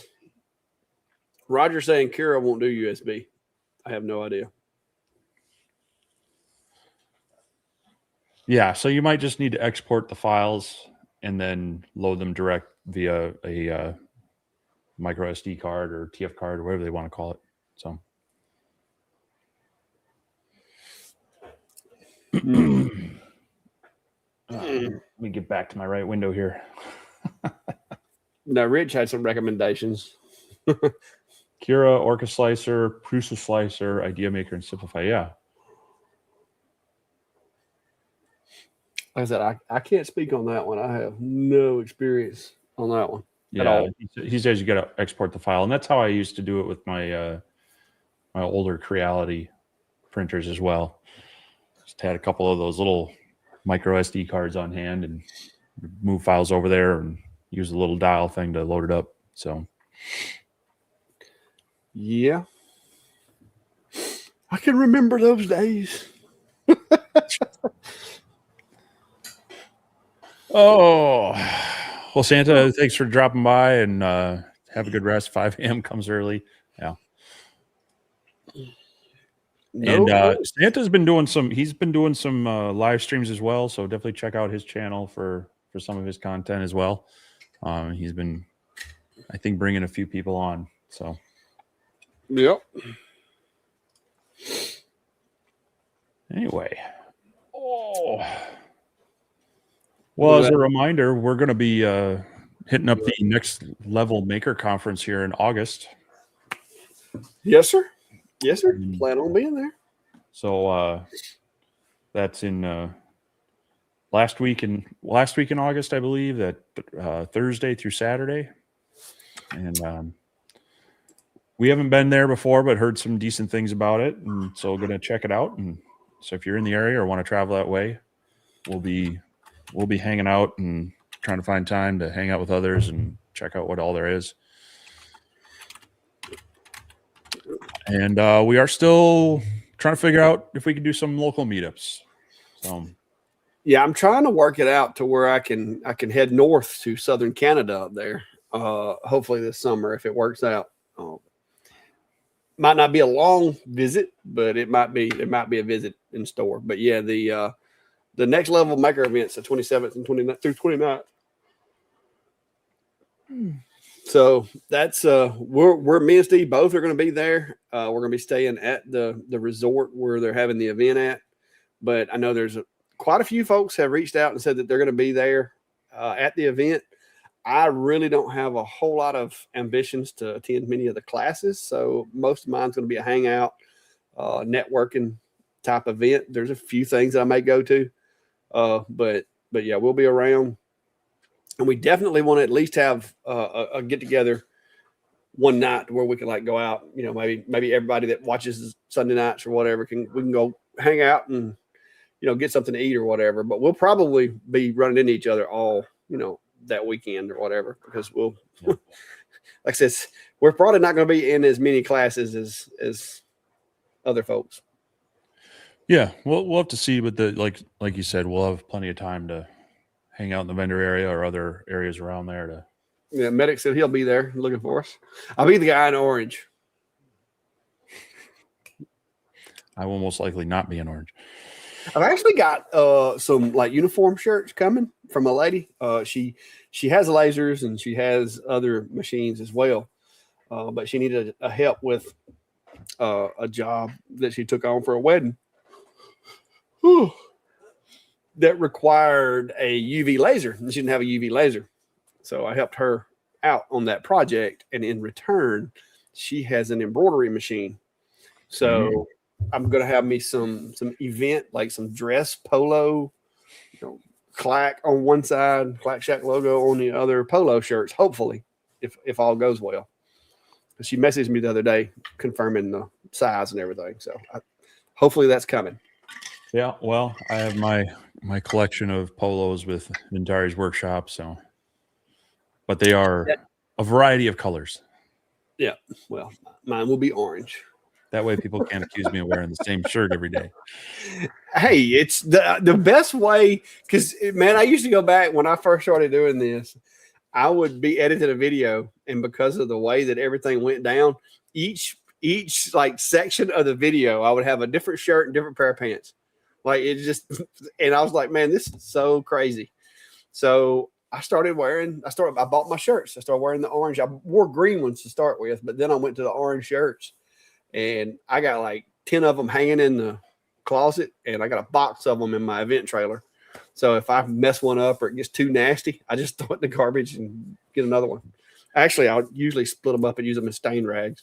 Well, that's the benefit of living here north of southern Canada. Yeah, a lot of times you got to wear a polo, or not polo, but like a hoodie or some sort of sweatshirt. So that's the top layer, and I just have a different shirt on. Wear a top people layer. don't notice how much. You can only wear a top layer here about 2 months out of the year. Yeah, well, other than that, it starts getting hot. All I got to say is it's easier to warm up than cool down. I mean, I'll give you that. It can be for sure. D Wolf got a question. Says, "Do you think it's worth?" Wait a minute, that's not the one I clicked on. That's the one I clicked on. Oh, we clicked at the same time, apparently. DeWolf Dragon's asking, "Do you think it's worth to buy the Lightburn license and start learning it?" Currently, my We Create lasers don't natively like it. They have a 30-day trial period, so definitely do that first. Download it, play around with it, see what it. There are some features that don't work with the We Create, but they're actually, depending on your We Create laser, it also unlocks things like bidirectional engraving. Yeah. The last one, the last couple I had worked good with Lightburn. You may have to update your firmware to get it to do it, but I think they've got most of them patched. But yeah, I would run the trial, and they're usually pretty good. That if you need a little more time, they'll sometimes extend that trial. But yeah, it is a very valuable piece of software. It's very compatible across, most of the hobby lasers out there, a lot of the mid-grade lasers, not all of the high-end lasers. Some of them, like Trotec and others, have kind of their own software they run with it, but it'll be very compatible with others. And so if you're sharing files and such, it's another good way to have it. And, it's the kind of thing where you can buy it once. You don't need to extend support. You'll have updates for a year, and then you can stay at that version. You don't have to renew support every year. But it is only like $30 a year for that, and you get the latest updates as well. I mean, I've had my license going on not quite 10 years now, and have really appreciated using it over the years. So, but check out the free trial first. It'll save you some money on the front end if you absolutely don't like it. Yeah. Kevin Rich is asking, anyone going to the Vectric group meeting in Nashville? Well, it depends. I have looked at tentatively going, but I can't say for sure at the moment, but that is definitely on my radar. Nashville's only about 4-hour drive from here, so it wouldn't be that big of a drive. And I've thought about coming up, like drive up early one morning, the first day or whatever, and then stay the night and then drive back the last day. So I don't know. I reached out to Vectric. I have talked to them. So I don't know. We'll see what comes of it. Maybe. It is definitely on the radar. I don't know if I'm going to be there or not, but we'll see. Yeah, it'd probably be a bit of a stretch for me. Yeah, that'd be a my ride end. for you. That'd be quite a ride for you. But yeah, hopefully you can make it. Well, Three Dogs Custom Engraving is asking, do you guys know of a good 3D printer that works for a beginner? Yeah. And it depends on what you're wanting to do and how much money you want to spend. There's lots of good, first of all, there's lots of good brands of 3D printers out there. But I will say, if you don't want to work on 3D printers as much as you want to print stuff with 3D printers, I have fell in love with Bamboo. Like there are cheaper machines out there that are capable of doing the exact same thing. They just tend to require a little more input from the user, in my opinion. Because like I said, the Creality I had, it done a good job when it was working like it's supposed to. But I spent a lot of time tweaking settings and stuff with the Creality. But as far as like budget, like low expense, that guy right there, the A1, to me is, if you're not printing ABS or any of the like high temp filaments, if you're just going to do PETG and PLA, the A1's really hard to beat in my opinion. So what say you, Steve? You've actually got more experience with a wider variety of machines. So what's your opinion? Yeah, I think from the important thing with getting into anything is like early quick wins. It keeps you from getting frustrated. It helps you actually learn what it can do rather than trying to figure out what you might be doing wrong or what maybe the machine needs fixed. And so in that regard, the Bamboo printers are very good at, I mean, they make it super simple. They have, if there is an issue with the printer, they usually have a QR code that brings you to here's the fix. I mean, they'll even warn you like, hey, it's time to lubricate your rails. You need to watch the video on how to do it. So they're pretty good about holding your hand through it. Now, that being said, they do kind of lock down their ecosystem and such. They don't let you do a lot of modding or whatnot. But it lets you kind of just get in and start learning what you can do with it. I've also had decent luck with the FlashForge 85X as kind of a budget version of that. I would say the build quality feels just a little bit less, but I've had kind of the same success with it as far as being kind of just work out of the box. And they have very similar slicers and everything too. So, but yeah, hard to go wrong with the Bamboo A1 if you're strapped. Like Rich is saying there, the Bamboo A1 Mini. Although I don't know the price difference depending on when you buy them. Sometimes it's so minimal that jump into the A1 is kind of worth it. That being said, I bought the A1 Mini a couple of years ago, used it for a bit, and then got the A1, and have since moved that A1 Mini to a friend who's doing some of his own design work on some things, and that's plenty of build space for him for making some custom parts and even kind of working on his own kind of secondary chuck for a lathe. It's very interesting what he's kind of doing with it. So yeah, I would kind of for the price of those, the A1 itself is like usually around $350, give or take, for the base printer. A1 Mini, sometimes you can find that as cheap as $199. They're going to be pretty easy to just kind of jump in and get going on it.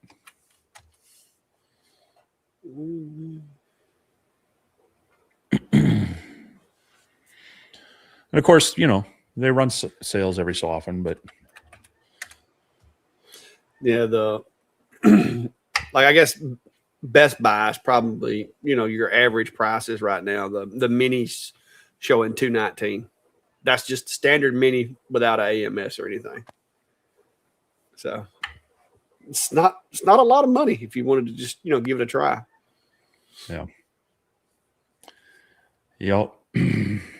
But I love my old A1. It's been a good one. So the only problems I ever had with my A1 was letting my filament get too wet and then having issues from that.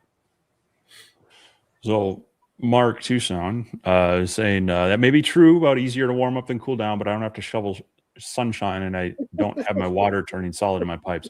Well, I've never had my pipes frozen in my house. House is built properly for that. I have pushed getting heat stroke here in Minnesota in the summer, and that's warm enough for me. I've been down to Arizona in the August. I'm thinking about, depending on timing and finances, I may be heading west from the Maker event to go see my dad in Arizona end of August, and I may be regretting that temperature wise. But yeah, no, I'll take a little bit of exercise in the winter. Now, the funny thing is my dad moved down there like 20 some years ago because he really was affected by winters with the whole seasonal effectiveness disorder. And I get that. I feel it too as I get older. But he says it's kind of the inverse now, is that, especially in the warmer months, if he doesn't get out before 8 a.m., you just don't get outside because it's too hot. So, yeah, I'll take my nice days in the summer where there's longer sunshine than the winter. Well, now he did move to the desert. So no, actually, he's in the mountains of Arizona. He's like 5,000 feet up, and okay, and it's still bad. So I was fixing to say, if he was in Phoenix or Tucson, he would just be like, I'm done. I've melted. And he did live down in Phoenix for a number of years, but no, he's up in the mountains. Kevin Jensen is saying, Clack, any luck using Lightburn with the Lumos? I don't remember if I did or not. I know they supposedly have it to where you can, but with the We Create machines, you lost a lot of functionality if you didn't use their software. And so a lot of times I would just stick with their software on especially the portable machines like that. But I don't know. I don't know where they're at with that now. I haven't kept up with it. Three Dog Custom Engravings asking, do you recommend open or enclosed? Unless you're going to get into the higher end filaments that require, more heating and stable heat, an open frame one is fine. So you're going to be able to print PLA, PETG, ASA, things like that without that. But if you're getting into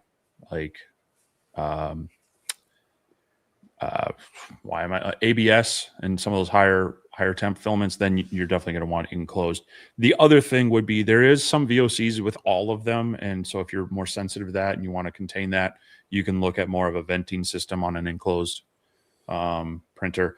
Now, if you want it, if there's the whole buy once, cry once kind of thing, the P2S, I bought the P1S, the P2S, and now what was the latest one they came out with that has the dual heads? X2D. Yeah. It might be worth looking at those as well if you really think you're going to get bit and you want to jump into those. But honestly, the A1, the open bed slinger, their open frame bed slinger, both of us still use ours, even though we have enclosed printers.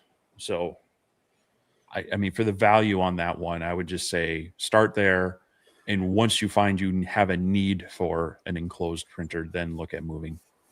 One other thing that I have found that I like about my enclosed machine with having shop cats is there's less of a concern. Like I had the A1 sitting right here in front of the cat ladder, and I had to move it because the cats would try to go through the printer while it was printing. So I've moved it over there. So that's the only other thing is if you're going to have cats running around, you might want to, put it to where they can't get to it or get you an enclosed one because they were, I had a print the other day. It shifted like a whole millimeter and a half, shifted. I'm like, how did that happen? So I went back and looked at some surveillance video and it was a cat. The cat was coming down through there and they were playing or fighting or something and jumped through the 3D printer while it was running. Nice. So I guess it knocked it off a couple of steps, but it was like my print went up and then it went over and then it went up. Yeah. So, yeah. There's that. Radu's asking, Steve, saw you had a video on the Cobra S1. Haven't watched it yet. Did you like it? So it's a decent printer, and especially if you're wanting to get a multi-filament printer that has a heater built into it, it's kind of the budget way to do it. However, I did run into some issues early on where I had I had to do some calibration and tweaking of the Z offset. So even though they have all the smart sensors and and doing the bed leveling and whatnot, it was always it was digging into the first layer, and so I was getting some rippling and some filament dragging and such, and I had to do a number of first layer prints adjusting that first that Z offset. Once I got that dialed in, it's been printing pretty well. It's nice to have the multi-filament functionality with the heater built into it, all in kind of a simple combo. But the other thing on it, whether good or bad, so the Bamboo printer I have, the P1S, has a nice glass front, glass top, feels rigid, feels secure. You can apparently open it too far and shatter it. I have not had that problem. But the Cobra S1, they're all just plastic, and they're kind of flimsy plastic. So quality feels less, but at the end of the day, it doesn't really have a huge effect on it. So it's functional. So it was just my cautionary tale to people there was if you're brand new to 3D printing and you get this printer, if it's not calibrated right and you have to go and do those offsets, you might not even know where to start and be a little frustrated, like why am I getting these really rough first layers and such. So that's where I kind of feel it's down a notch from Bamboo, is that I have not had to do, outside of specialty filaments, I have not had to do any calibration with it. It's just worked. So kind of like yes, with a caveat. Oh, look at that. Yeah. So Johnny's saying mowing my lawn every week, sometimes twice, versus snow blowing when I need to is definitely worse for me in my position. I used to feel your pain until I got my yard robots, and I cut my entire yard today, and I didn't do anything. I just hit the robots. I did pick up some pine cones and some sticks and stuff that blew down from the storm the other day. But yeah, if you're having to cut grass, and you can look into, I'm telling you these things. My wife was we were sitting on the porch earlier talking while the two robots were out there. And there was one point to where their little areas were like almost crossing over. And I was like, please don't get in the traffic jam. So they were out there mowing, and she's like, it's pretty nice, isn't it? Not have to get out there and cut that grass. And I was like, yes, it is. I love them. Love them. I don't need an excuse to not get out and walk, so I'll mow my lawn. Oh, trust me, I spend plenty of time weed eating the areas of the yard that don't have grass, because I only have like maybe an acre and a half or so that's actually maintained here. The rest of it is like under the trees. Woohoo!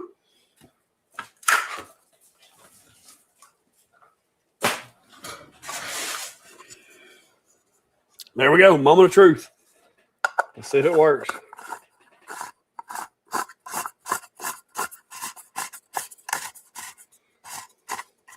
Oh, the orange stripe worked out just right. There we go. Yeah, this is a bigger one. You could actually put you some stuff in here, Steve. What would you like to put in here? Some working hands? Nope, it won't fit. Yeah, Mark, I'm kind of the same boat. I mean, I have a little more grass than that, but my after a number of years of having my gas lawnmower and doing carb fixes and rebuilds and such, it finally was it last spring, or no, I think it was 2 springs ago. It finally decided to not work for me, and I'm like, I'm done with this. And so I went and bought myself an electric Ego mower. It's super light. It folds up. I don't have to worry about gas, and I can mow my lawn probably 1 3/4 times on one battery charge. It doesn't take me long, and it's a good walk. Gets me out and walking a little bit. So, well, I spend my time walking around picking up pine cones and slinging a weed eater. Now, I do have an electric DeWalt weed eater, but I actually get plenty of exercise instead of riding around in circles, breathing silica dust, because I live on a sandbar. And so I choose not to, like, because when you get off of the lawnmower here, like it's like you've been at the beach, like rolling on the beach, because that's what's underneath me. That's where all that white sand that's out there in the Gulf. Yeah, it came through here on its way to the Gulf. And so I do not like the sand everywhere. I prefer to let my robots do it. These are the rocks I had to pull out of the yard for the flower bed we installed for Carla today. That's a pretty good sized rock there. You just about needed a tractor. Yeah, well, there's the whole what is it? The Scottish games with the caber toss and the stone throwing. Yeah, see, I've given up picking up heavy stones. I'm no longer done with that. All right. Let's see. Yeah, Mark. The only gas powered thing I have left is my snowblower, and if I would have gotten it before Black Friday this year, I would have switched over, and then I didn't. I had to, again, middle of winter. I'm doing a carb rebuild and such on that thing, so I'm probably this fall, this winter, I'm probably going to switch that one over as well, and then I won't have to worry about storing gasoline in here. Yeah, I'm just a little bit short of 1 million square feet mode since I've got my Ecovacs. That's the logs for the Ecovacs. Is 950,818 square feet. All those steps you're missing. That's not steps. You're on a zero turn. Those are not steps. Trust me, I get plenty of steps. That's just the one lawnmower. Let me see what the chopper's got on it. Mowing report. 318.5. What is that? 1,000 square feet. 318,000 square feet on that one, and that's on the Luba. So I've reduced my carbon footprint 64.6 pounds. It tells you that on this one. It doesn't tell you that on the other one. Well, how does it know that you weren't using a real mower before that? I guess it just figures in order to calculate. I guess it probably uses like if you were using a diesel 800 horsepower tractor, but no, I still like a lot of times real mowers. You ain't doing any carbon. Yeah, because see, I still have to do my bush hogging and all that. I mean, I can't. The robot lawnmowers cannot do everything here. All they do is need better landscaping. Come on, get on it. You just need better landscaping. Get on it. Shoot. You've seen this place, right? So I've actually reclaimed a good bit of parts of the yard that had grew up and had vines and stuff on it. So, but it's looking a lot better. So we'll see. But yeah, I don't miss having to cut grass because, like somebody said a while ago, there's times here in the rainforest to where you have to cut it twice a week. Like if you don't cut it twice a week, it starts looking shaggy. But with the robot lawnmowers, like they can cut it every day. Like it just doesn't matter. You just send them. Midnight Sun. Yeah, the knee's doing better. It's still, I mean, it ain't 100% because the never will be. But when I'm out here on the side of these hills running a weed eater and everything, I still have to make sure I got a good footing because you'll bust your butt out here on the side of this hill on this pine straw. But it so far so good. I'm still getting around good. So Chris is saying I heard some areas were banning powered outdoor tools, permitting only battery. And yeah, there are some places doing that. Here, there's actually they're not banning them, but the power. I don't 100% understand this. The power company is giving you rebates to buy. Well, I suppose because if you buy the electric power tools, you're going to be using their stuff more. But yeah, I picked up. I ordered a electric chainsaw, and part of it was there's a $30 rebate for my power company for getting it. So I was like, well, all right, that's a nice extra little deal on top of the sale that was going on. So yeah, there's sometimes they're incentivizing them, and other places I hear are some cities and communities. I don't know if a full-on state has done it yet, but they're trying to encourage them through legislative means.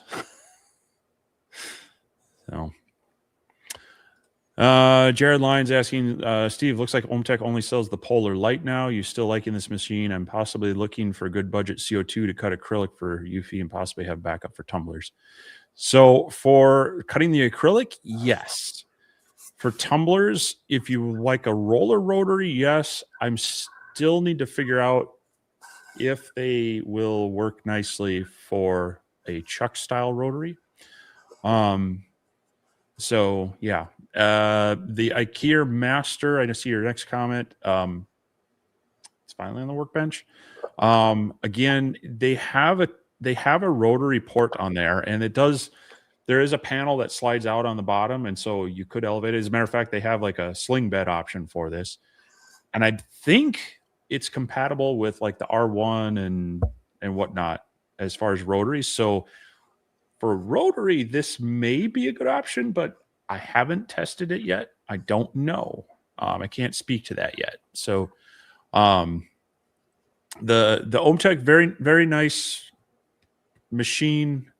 Especially if you were just, looking for a CO2 for cutting acrylic and flat material. But I was trying to get it to work with a chuck style rotary, and I could get it to actually operate the rotary, but having it work with light burn to make the adjustments based on diameter and such didn't seem to have an effect. So I need to reach out. That was the same issue I had with the Polar Plus. Yeah. So that might be a caveat to the Polar Light. So hopefully, like I say, hopefully I'll have some decent luck getting this one tested, and we'll try it with the Atom Stack R1. Assuming it works, I can plug that in. We'll give that a rundown, and if it does work well on a chuck rotary, that may become my go-to tumbler machine for CO2.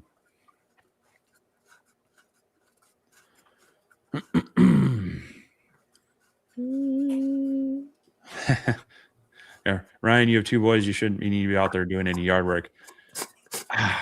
As a parent of 3 boys, you'd think. It's not necessarily the case.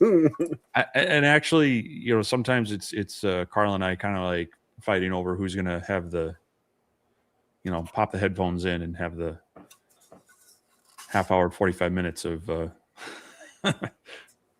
alone time in the yard. Yeah.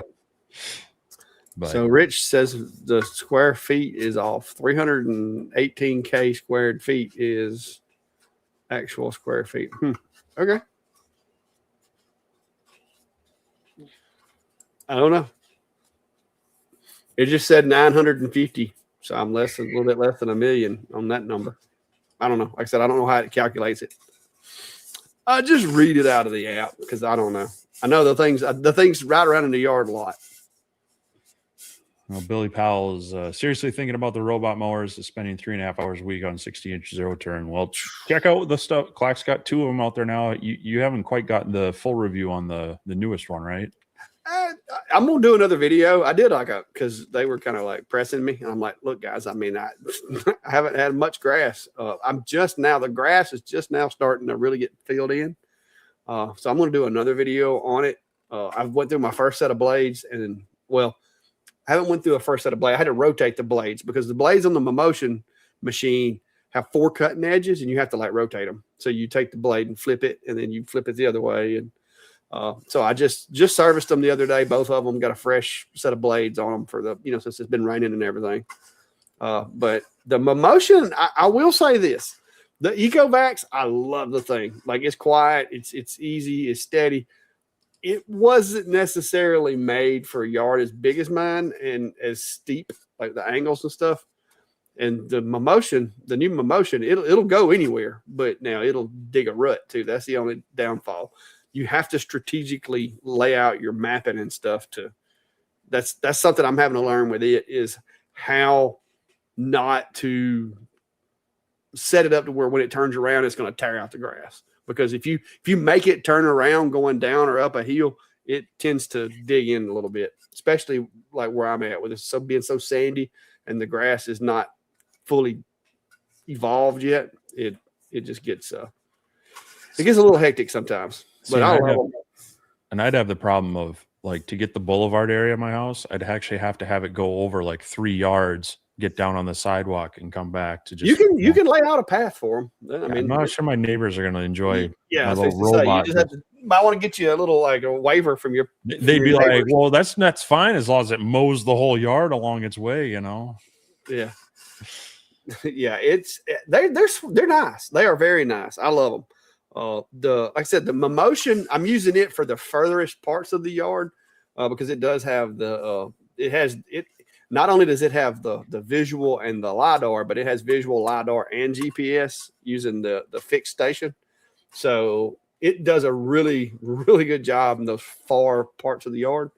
But that thing will cruise too. It's faster than the goat. Now it's heavier than the goat too.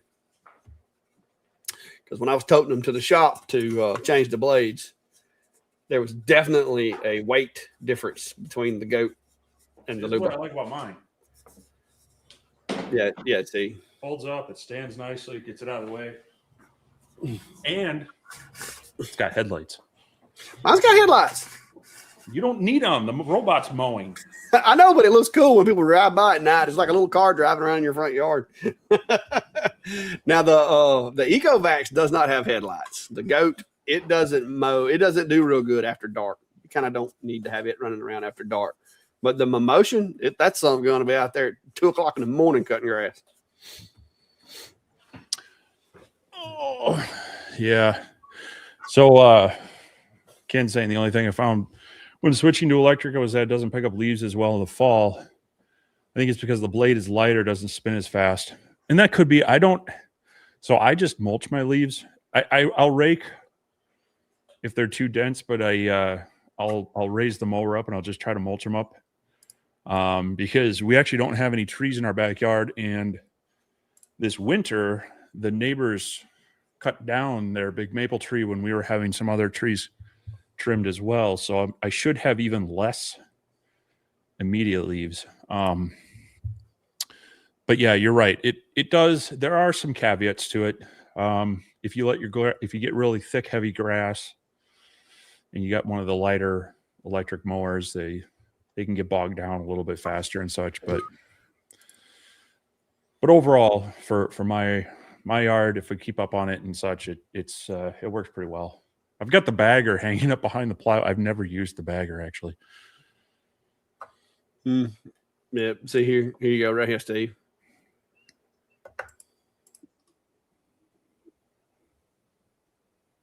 Grass doesn't even look long enough to mow. That's because the robots is out there about twice a week knocking it down.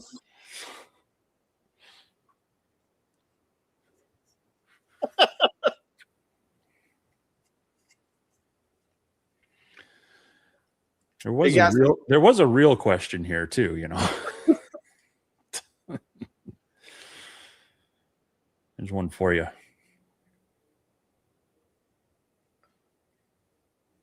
You gonna read it? You don't like my little robot? He got an upgrade. He got some stickers on him now. It's robots. Somebody said, how we get on mowing? It's robots. He uses lasers. Ad hoc saying question regarding X-Tool Studio and the F2 Ultra UV with the topography creation phase with grid and auto measuring. How curved of glass wire can you do? I'm interested in doing whiskey snifters. You can do pretty curved surfaces. I've done the whiskey glasses that aren't really they're like a squared round, and it does good on those. I did a video on that, so you can get away with doing some pretty round things. But the more rounded they are, the smaller of your work area you're going to be able to use. So as it goes around the edges, it will limit you. So depending on how big your graphic is, the less severe the rounding, the bigger the graphic. Let me see if I got one of those over here.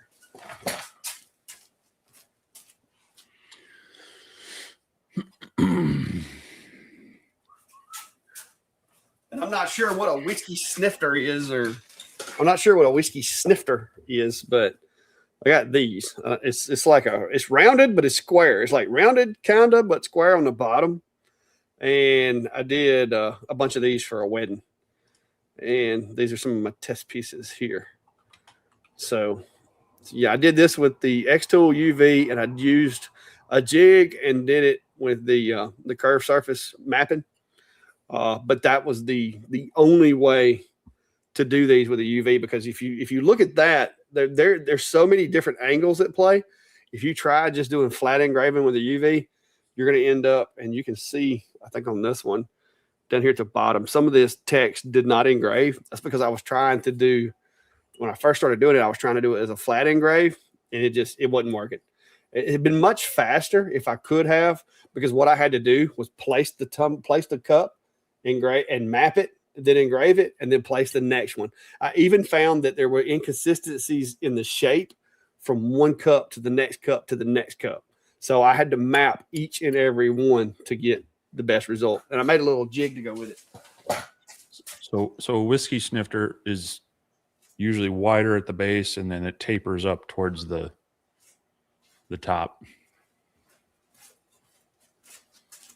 Okay, so that's probably not going to be what this is.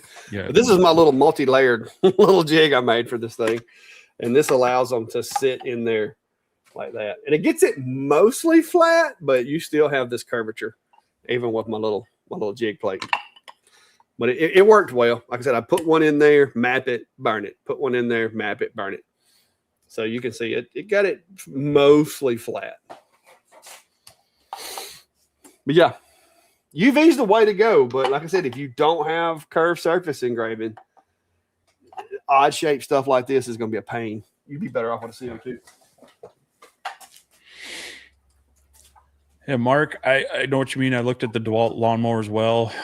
I would say, and the reason I went with Ego is that they built the machines and they built the batteries for it now, and they also kind of stick with their batteries.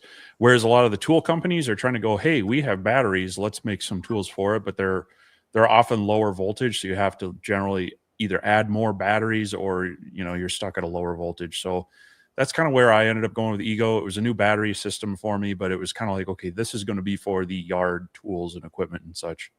So just something to consider. Yep. But anyway, we are 12 minutes over. Yeah, Chris just another rabbit hole. Yeah, Chris's response to how do we get on mowing? Well, it's because they're robots that use lasers.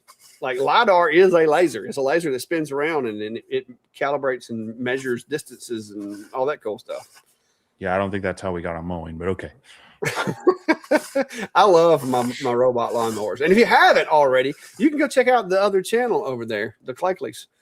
That's where all of my mowing content now resides, is on the other channel, because I got to where, people were asking, hey, well, why are you talking about lawnmowers? So now I have a channel to where I can talk about lawnmowers, and it's normal. So if you're interested in checking that out, I'll drop a link. And also Steve has a channel as well that he does other things on. I'm working on doing other things out there. It has 2 videos and 1 short on it right now. Well, people could memorize those videos, and there'll be a quiz at the end of the day. But yeah, no, I have hold on here. It's my I'm calling it Vintari Outdoors, mostly because it's going to be about me getting out of the house, getting out of the shop. It'll be a little mixture of things, but a lot of it will be me out going on hikes, bike rides, camping adventures, maybe a little bit of model airplane stuff. Maybe some fun projects around the house where I might start in the shop, like say with a planter build, and then we'll actually, plant stuff and decorate things. But it is kind of like what Clack was saying. It was a channel to share some other things that doesn't muddy the waters with, there are people who, they'll tell me, like, I don't like when you do this, that, or the other thing. Like, they don't like me doing reviews. They just want me to do tutorials and such. It's like, well, I like to do it all. So this helps kind of keep it a little bit cleaner. And hopefully I can share some cool things, especially around Minnesota. But hey, as I travel other places and I find some cool things, probably share it there as well. So if you want to check it out, would love to have your subscription over there. And Rick said campus tours. Well, if you want one of those, I'll get you connected with our advising and registration team, the facilities manager. But yeah, no, I got it. It started. It's kind of a slow start. I'm kind of getting my feet with that channel. I did go on a bike ride the other day, and I've got the Insta 360 camera. I mean, I have their action cameras, but I actually have one of their 360 cameras that I've been playing with to try to get some views. And there are definitely some ways that gets you some cool footage, and other ways you're going, well, that's a really bad angle. So more to come on that. So yeah, we'll I'd love anybody that wants to jump over there as well. Greg's asking, do you do model rockets? I have. A fun story. I did rocketry as a kid along with model aviation. And when I had my physics class in high school, one of the projects was to create a model rocket with certain parameters. We were given, some basic materials, and, they had two students using the sight, elevation sight things to try to get the altitude. I mean, and this was second nature to me. Mine went really high, and the instructor, the teacher, was like, they must have misread it. I'm like, two of them. And then later, we had to build a balsa bridge, and the thing was, whoever's bridge held the most weight to the weight of the bridge ratio, kind of, they graphed it out and they charted that. And funny story, forgot about that assignment until the night before. And so I could, and I've framed up so many wings and fuselages at that time. I'm like, yeah, sure, no problem. Let's just build this thing out. And of course, again, mine was kind of off the charts. And I eventually, and he couldn't believe it because it was first hour for me, and I was not a morning person, so I was very tired and occasionally fell asleep in that class. So I think he couldn't believe that I actually could apply physics to these things. So, but yeah, I've done some model rocketry. I actually have some like micro model rockets I should throw up again. But Wade's got a good recommendation for you. He says you need a glue channel. I don't need a glue channel. I can't even keep. I have a hard enough time keeping my primary and now secondary one. Chris said Steve in the walk sounded like you were wearing steel-toed boots. He just walked heavy, guys. Which one? The spring one or the winter one? Now that one, it was crunching of snow or whatever. Yeah, well, so I do have some hiking shoes that are a little.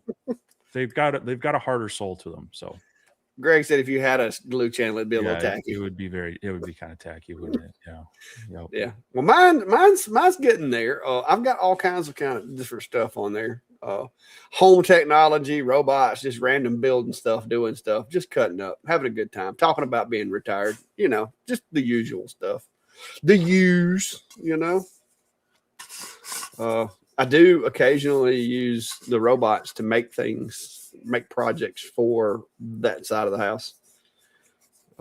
And yeah, Jer, 3D rocket would be kind of fun. I actually have some files for a 3D printed model airplane as well, for like an RC airplane. So we'll see. I have longer lists than I have time, and yes, and sometimes attention for it. I feel you. I had to quit my job to try to get more time, and I still ain't got no time. It ain't I've looked into that, but the bank account says nil.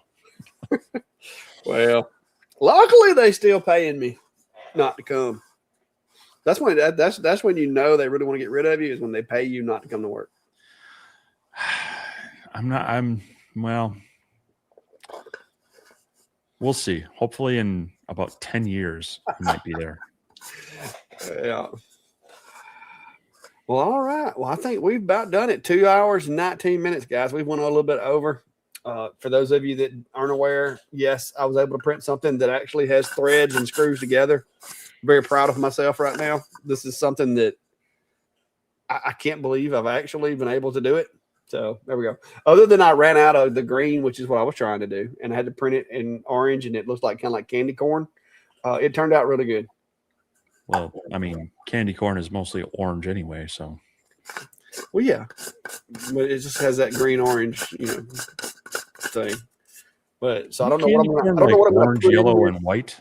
Yeah, it's got like a little white tip on the top. What kind of candy corn has green? I mean, like the candy pumpkins have it. But. I don't know. I don't know. I'm just saying. It's multicolored. But I don't know what I'm going to put in here yet. But I'll put something in here. Maybe stickers or something. I don't know. It's about the right size that you could put. I don't know. White powdery substance. Well, I don't do a lot with white powdery substances. You could put some stickers. Talcum powder is a really good filler for CA and epoxy. Ooh. Yeah, sure. I don't know what you're talking about. Sure. Keep your hands from getting too sweaty. Yeah, I don't do a whole lot of weightlifting anymore. So obviously, because you're not even mowing your lawn. Dude, hey, 2 back surgeries. If I pick up anything too heavy, it's very deliberate, and I avoid heavy things. That's why I've got some really nice hand trucks.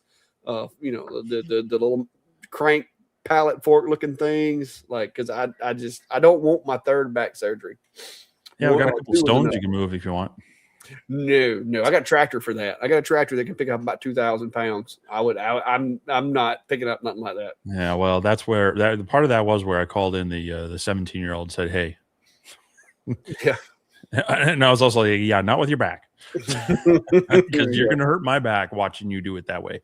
Yeah. Too many years of doing the things that I've done in my life. And like I said, my poor old discs between my vertebrae just they didn't have it in them. So yeah, we can't be doing that no more. Yep. All right. Well, that's it for tonight, guys. I appreciate it. And Steve and I will hopefully get some content out this coming out week. I hope to get some out because I've been slacking. I've been goofing off and using 3D printers and learning UV printing because that's a whole thing. It's not like a laser. Like when I get a laser in, I kind of know what to expect with lasers. I know how to use light burn. I know how to do those things. So those videos are pretty, it's just run the machine, try everything out, and do the video. But with the Eufy make, like I'm having to learn a whole nother technology, a whole nother software, a whole nother, like there's techniques and things that I've never even heard of. And just trying to figure it out. So it's a little more intense than just, random laser, insert here or whatever. Like this little guy, it's a laser. It's a blue laser. It's a fiber laser. I can do that all day long. But the Eufy and learning all of those things is taking me a little bit of a learning curve, but it's enjoyable and I'm getting there. So we'll see. So what do you think, Steve? Well, I got to get through finals and commencement week here at work, and then we'll hit into summer hours. The nice thing there is I'll be able to take a lot of Fridays off, so it'll be a mixture of shop time and some getting outdoors time. So hopefully that'll pick up with some of the project videos and some of the fun stuff before it gets too hot out here and I start complaining about not having a mini split again. I was fixing to say we've done hashtag Steve needs a mini split so many times, and yet he still doesn't have one. Hey, I moved my trailer, so that was step one. Well, I need to move it again, but at least I know I can move that. See that? That's what you need right there. It's like 64 degrees in here right now, and well, it's 71 in here, but no, it was like 80 something outside today. So, well, it was like 65 degrees outside, so it's finally warmed up to 64 degrees because I've been hanging out in here. Cody said it's 104 over there today. That's hot. That's hot. And this is why I'm questioning my thought of possibly heading west and hitting Arizona after in August. In August. Take some eggs. Hey, do the whole video of frying an egg on the hood of your car. Take some eggs with you and do that video over there. Hey, I mean, I could probably do that here in July, but yeah. All right. Well, I guess that's all I got, guys. I'm gonna try to figure out what goes in here, and I'm gonna see if I can print another one. Maybe a little bit bigger. I'm gonna scale it up a little bit. Print another one. Green herbs. Yeah, depends on what kind of herbs y'all talking about. Well, like cilantro or. Yeah, I've got some oregano and some other stuff growing out there. Okay. That's all. Yeah. Well, y'all have a good night. And we'll see y'all. Later.